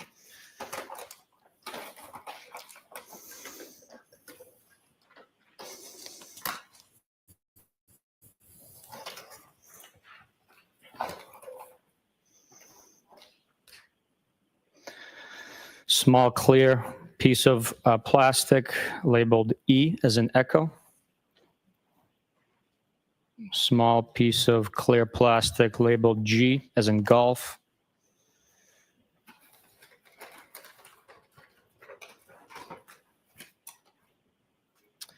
And another tin canister labeled piece of plastic. Thank you. Yes, sir.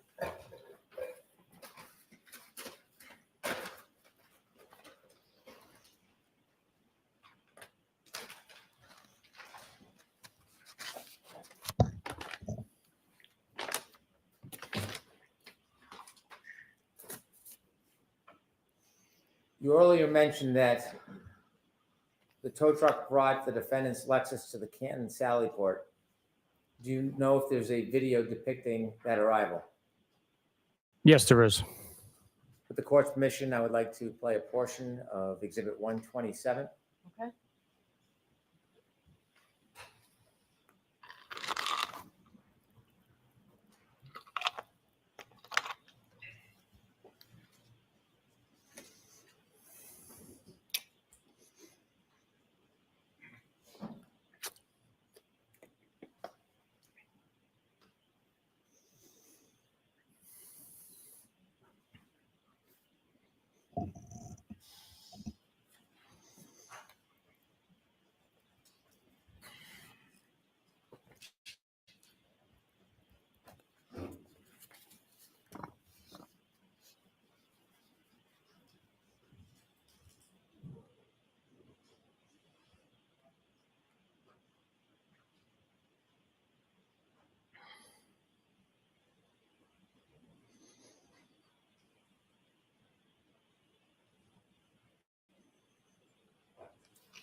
Have you seen that video before?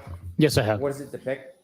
It depicts a tow truck from Diamond Towing arriving at Canton Police Department, followed by my personal pickup truck that we're following the vehicle in.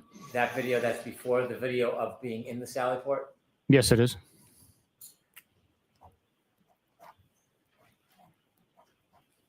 When you were considering the physical pieces of evidence as part of your investigation, were you considering the weather conditions that night? Yes. When you were evaluating pieces of physical evidence that were found at 34 Fairview, were you making any assessment about their location or depth or closeness to the ground when you were evaluating them?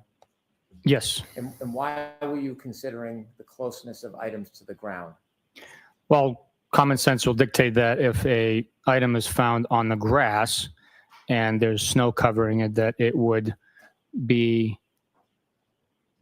have to have been placed prior to the snow accumulating. If an item is shoved into the snow, it will be exposed as the snow melts prior to reaching the ground level. I'm going to ask you to, with the court's assistant, retrieve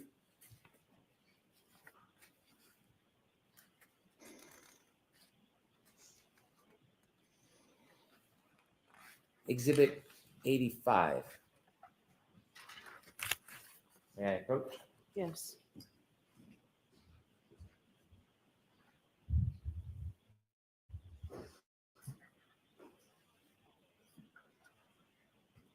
I have to go over and get it.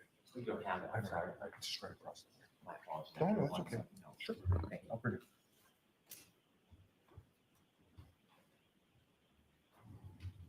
You have some questions while we wait? I can.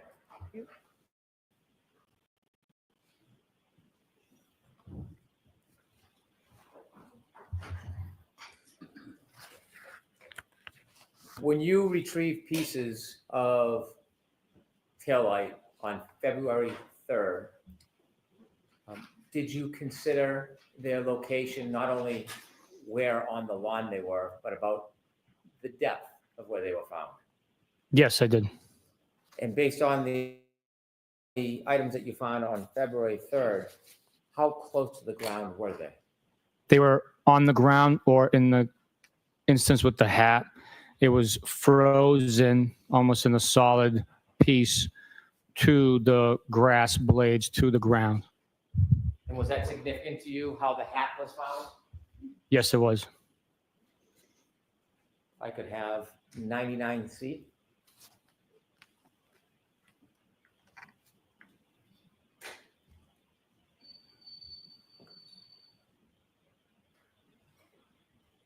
And could we now have 99D?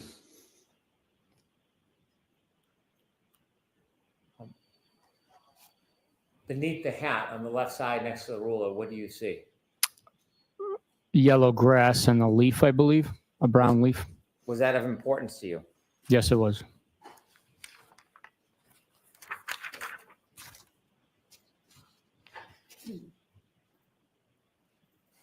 I may approach, Your Honor. Yes. And if you could turn the lights on and take that down, please.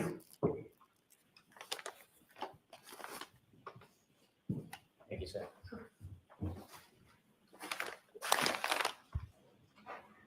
I'm approaching with exhibit 85. Could you take the item out of the bag, please, sir? Yes, sir.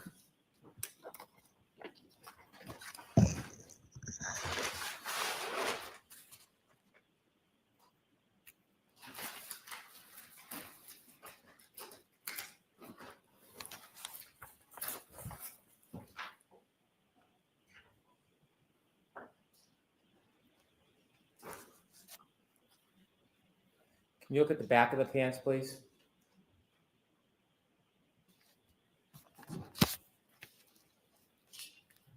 As part of your investigation and the significance of the evidence, did you consider any debris on the back of the pants as part of your analysis? Yes, the grass stains on the left. Objection. The appearance of the Go ahead, I'm sorry. the staining that's taken place or had taken place on these jeans was significant in the fact that it appears to be green and grass stain. What did that suggest to you as part of your evaluation of your investigation and the decisions that you made after?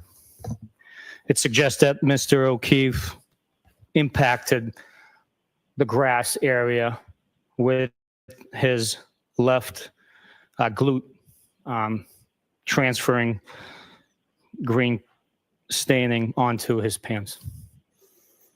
Are you or do you know from your investigation the amount of snow that was on the ground at about 12:32:09 to 12:32:12 on January 29th of 2022? Yes, based on my investigation and review of video from surveillance footage, it appears to be very little to a coating of snow in some areas.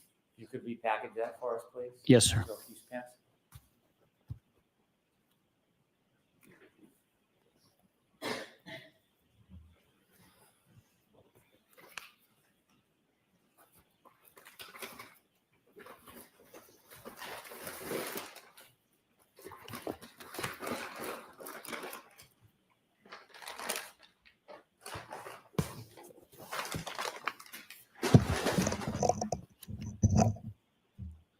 I have just a few final questions for you, Trooper Buchanan.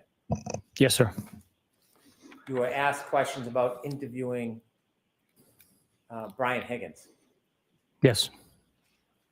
and you shared with us that he provided you a number of text messages between him and the defendant. Yes.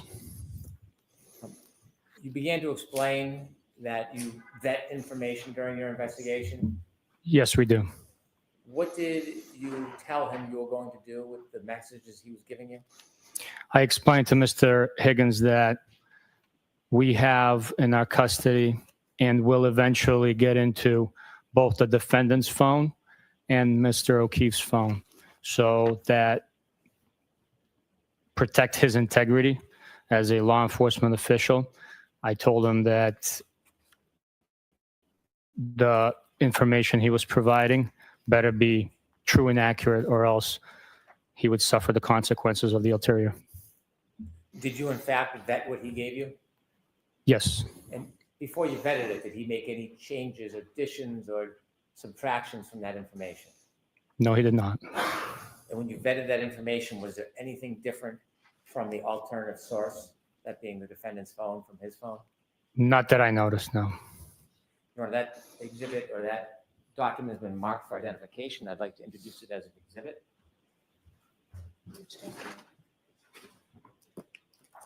Identification number is that?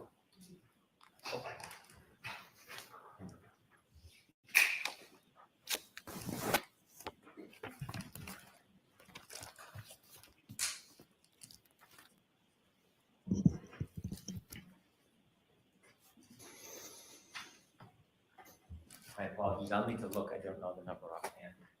I think the clerks might have it. It's marked for identification. Yes. No, it's actually marked. It was EE now. Oh, it was introduced. It was. I didn't realize that this has been introduced as Exhibit 150.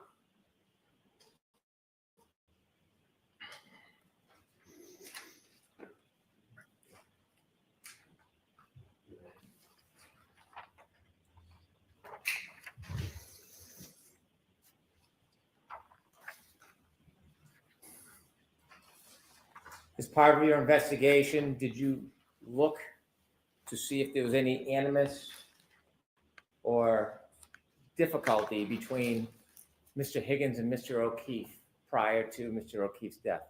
Yes. Did you look at text message records to see if there was any motive that was evidenced in those text messages for Mr. Higgins to want to murder Mr. O'Keefe? I did look. May I approach? Yes.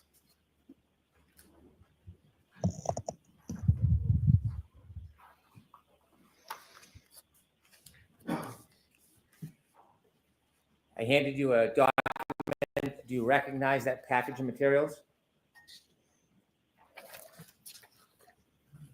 Yes, I do. And what is it? It's the extraction printed out from Brian Higgins' phone dated 2/3, meaning February 3rd, 2022. And it is a conversation between the defendant and Mr. Higgins. Does it extend a number of different dates? Yes, it does. Did you look through those conversations or text messages to identify whether there was any animus or motive? Yes, I did. I'd move to introduce those documents as the next exhibit. No objection, Your Honor. Did you find any? Hold on. 132. Thank you. Trooper Buchanan, did you find any evidence in the conversation? Hold on, I'm sorry. Proceed.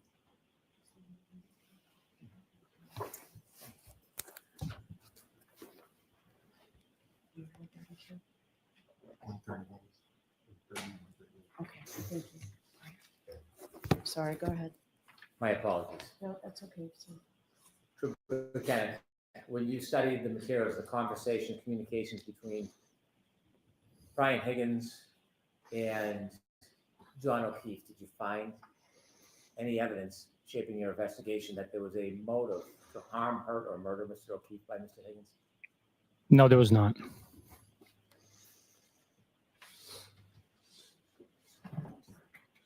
I have no further questions at this time. Thank you, Your Honor. If I may. Sure.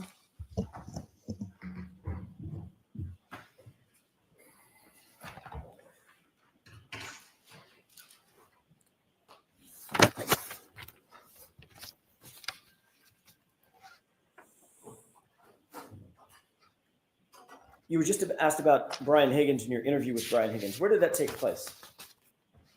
In Sharon at an attorney's office. At his lawyer's house, correct? I'm not sure if he resides there, but it was an office. With his lawyer present, correct? Yes.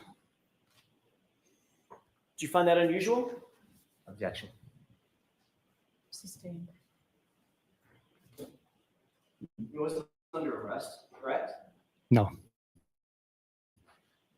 You hadn't read him his rights. No need to know. No need to, because he wasn't in custody, correct? Correct. He was just a witness in a case that you're investigating. That's correct. But he asked that you interview him in his lawyer's presence, correct? Yes. You were asked about any evidence of Brian Higgins having a motive to murder John O'Keefe just a few minutes ago by Mr. Brennan, right? Yes. And you said, no, I didn't find a motive that Brian Higgins would want to murder John O'Keefe. Is that right? That's right. What about a motive to confront him about a girl he was interested in? Did you see that? I believe the text messages speak for themselves. Everybody heard me read them out loud. Yep, the text messages do, but I'm asking you. You were just asked about your opinion, whether or not there was a motive that you found for Brian Higgins to want to murder John O'Keefe. I'm asking you a different question. Did you, in your mind, in your opinion, after having read those texts, find a motive for Brian Higgins to perhaps want to confront John O'Keefe because of jealousy? If you're asking for my opinion is that he would need to confront Mr. O'Keefe. Mr. O'Keefe was not the one pursuing Mr. Higgins. It was. Well, text messages, like you said, speak for themselves. You'll agree that it showed that there was a mutual interest, right? It just wasn't one-sided. At times there was.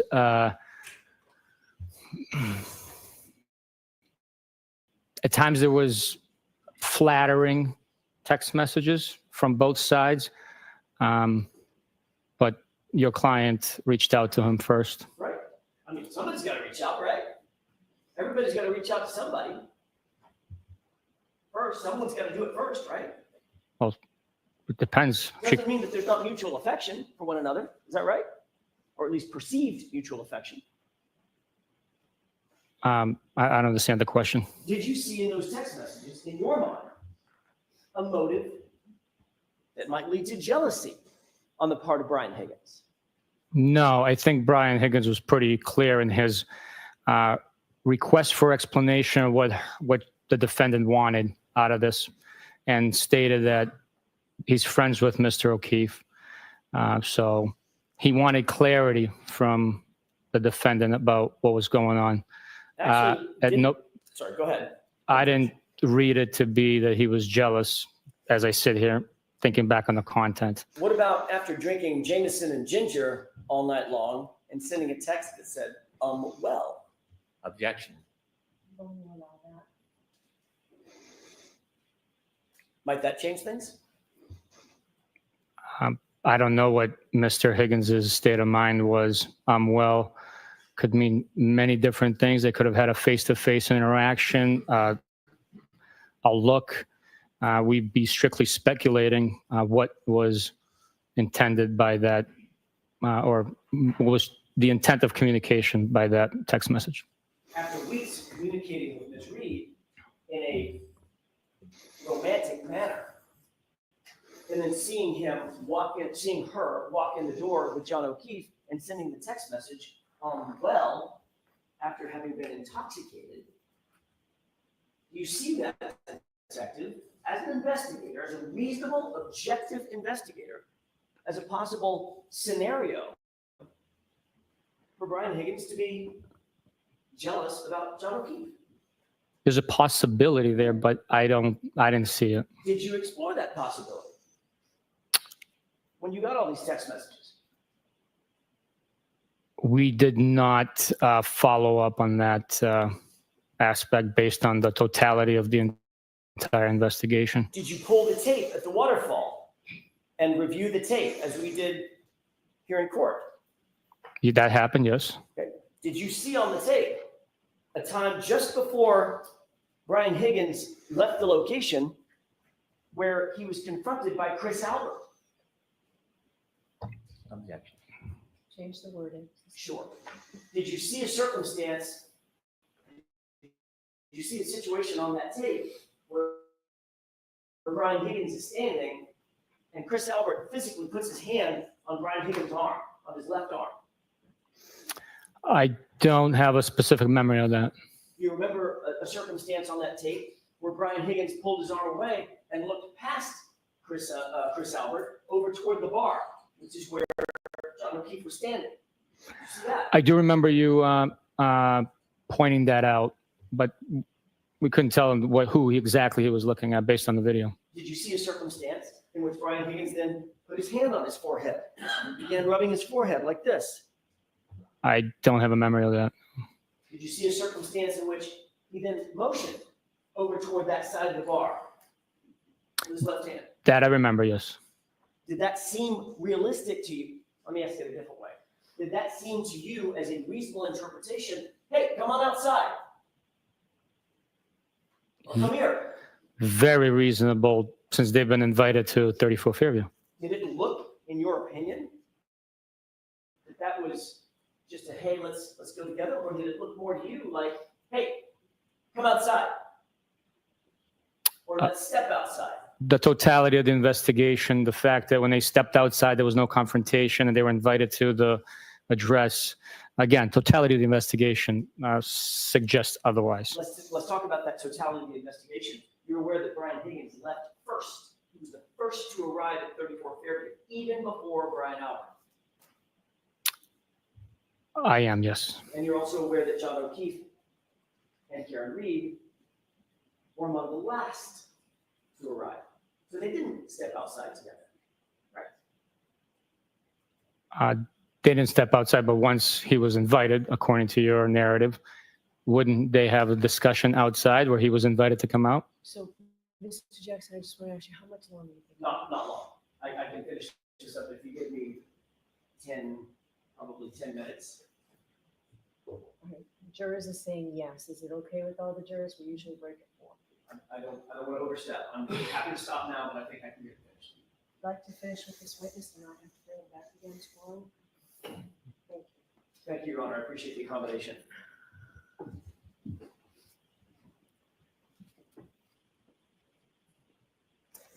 you're aware that, according to the tape, John O'Keefe left about 10 minutes after Brian Higgins, or so. I'll take your word for it. Okay.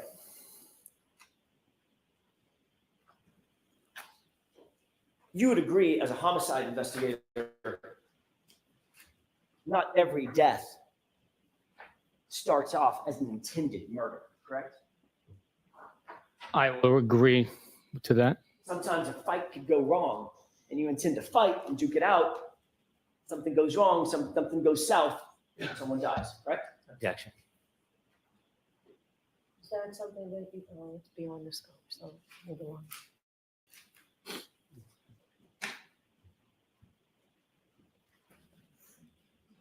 You were asked on redirect examination about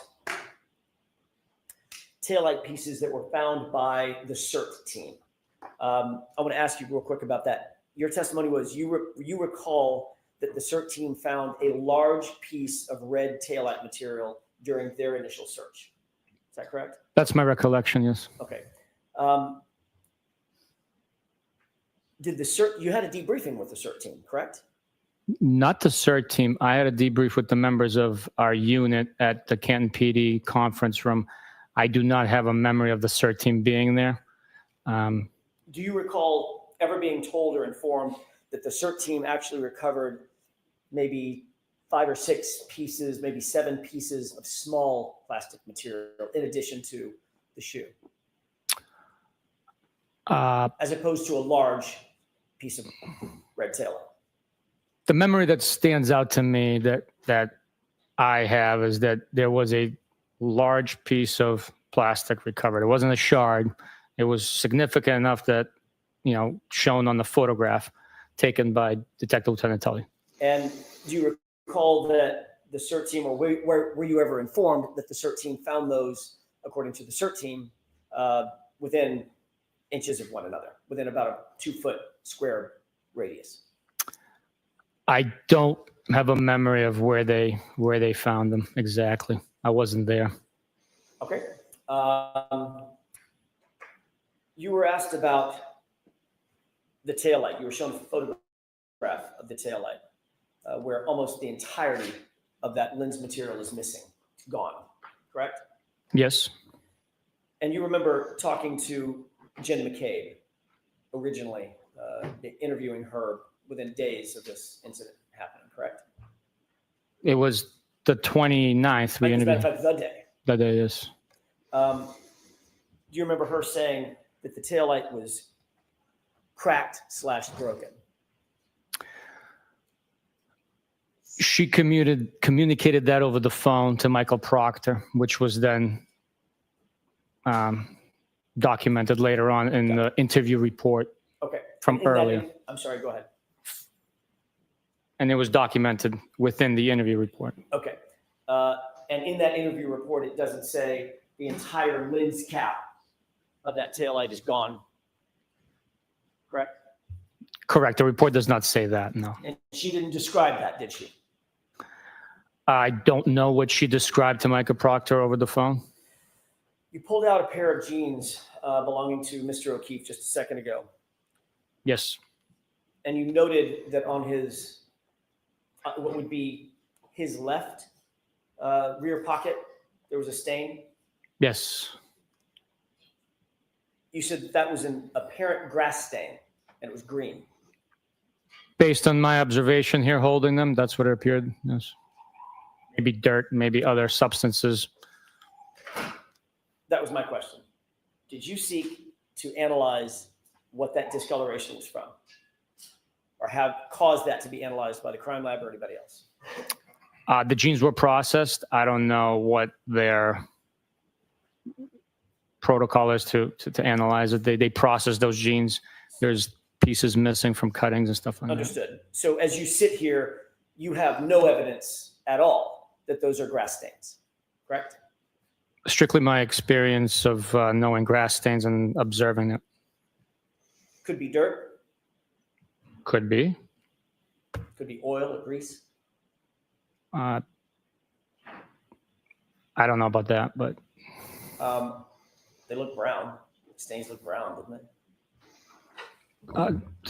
different parts of the stain. Some has brown, some has green, different parts of it. Could you get, in your experience, stains on the back of pants from being dragged? I've never dragged anybody, so from my experience, I can't tell you. I didn't ask if you've ever dragged anybody. You've never murdered anybody either, but you're a homicide investigator, right? Did you get those stains from being dragged? It's just a common sense question. My common sense dictates that it was not a drag, a mark, because it would have linear characterizations, and it would be both buttocks that are engaged in contact with the ground while being dragged. Or if he was being dragged and he had something that's blocking, or being dragged at an angle. Being dragged through a crease spot, it was only on the left. What about all those possibilities? Again, my opinion, common sense dictates it was not the case. But you certainly didn't take any action to investigate forensically what those stains actually were. I did not know. By the way, can you lose a shoe from being dragged? It depends. I guess you can, depending on how loose it is.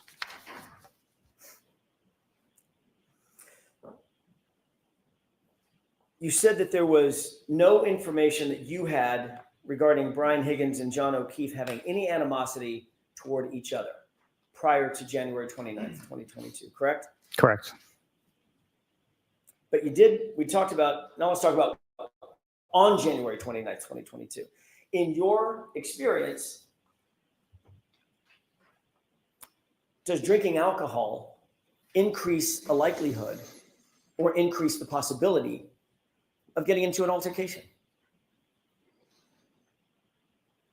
I would say, in my experience, in my opinion, the alcohol could become a social lubricant and exacerbate emotions. But to speak in a definitive form here, I can't. You've heard of beer muscles. That's a common phrase, right? Never heard that before, no. Beer guts. You ever heard that one? I've heard of beer gut, but not beer guts. Having the guts to walk up to someone you might not otherwise walk up to in a bar because you've had too much to drink. Is that what beer muscles could mean? I would say maybe liquid courage. Even better. What does liquid courage mean? Giving you courage that truly shouldn't be there. That you might not otherwise have if you weren't drinking. Yeah. Yes. Can we wrap this up, Mr. Jackson? I'm trying, Judge. I won't be much longer. You had evidence that Brian Higgins had been drinking most of the afternoon and evening or most of the night, that evening and night, at the time that John O'Keefe and Karen Reed walked into the waterfall, correct?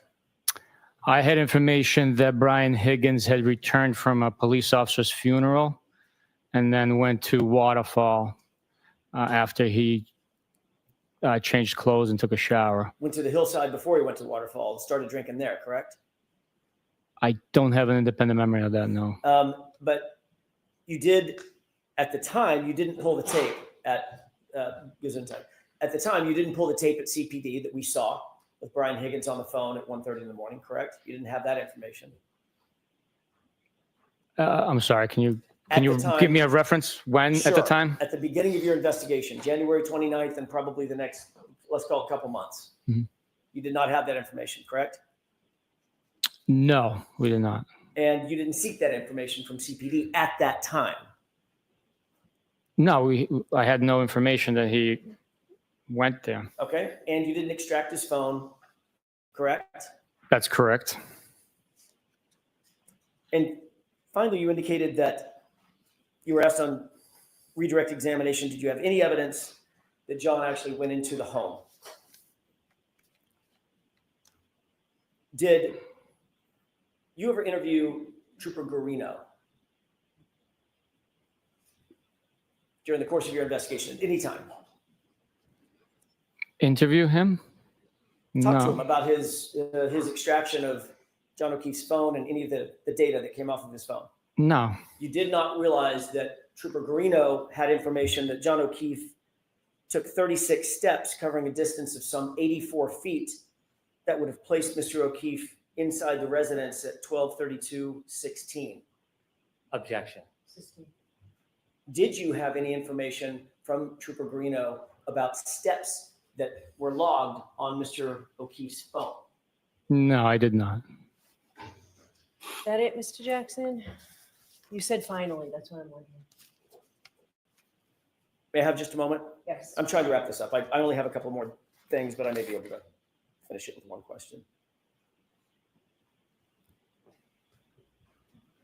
As you sit here now, are you aware of whether or not there's evidence that John O'Keefe, the phone describes John O'Keefe's phone taking 36 steps, covering a distance of about 84 feet at 12:32:16 on the morning of January 29th, 2022?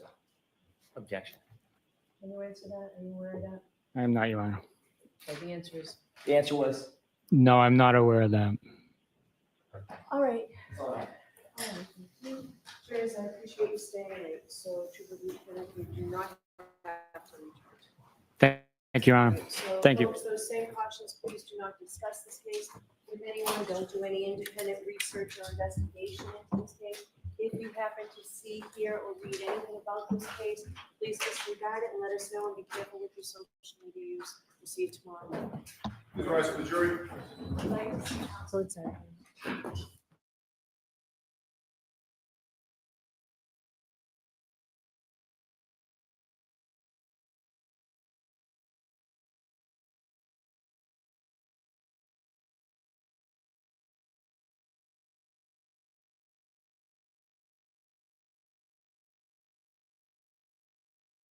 You can't hide from hillbilly crime.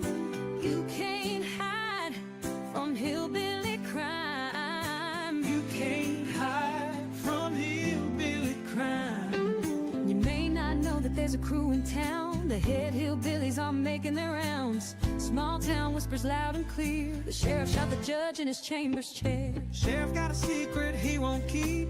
Judge shot dead in his disbelief. A lot of people have some stories to tell. Dark pass away, get the sound of a shotgun shell. All the secrets spill on down. Voices loud in this old town. From the courthouse to the ground. Rumors fly and they can't be bound. Neighbors hide behind their blinds. Whisper tales of troubled minds. Skeletons covering the mountainside. A treacherous reality in the pines. Winter reveals the hidden lies. Moonlight couldn't mask the cries. Shadows caught in sunlit skies. There's no cover, no disguise. All the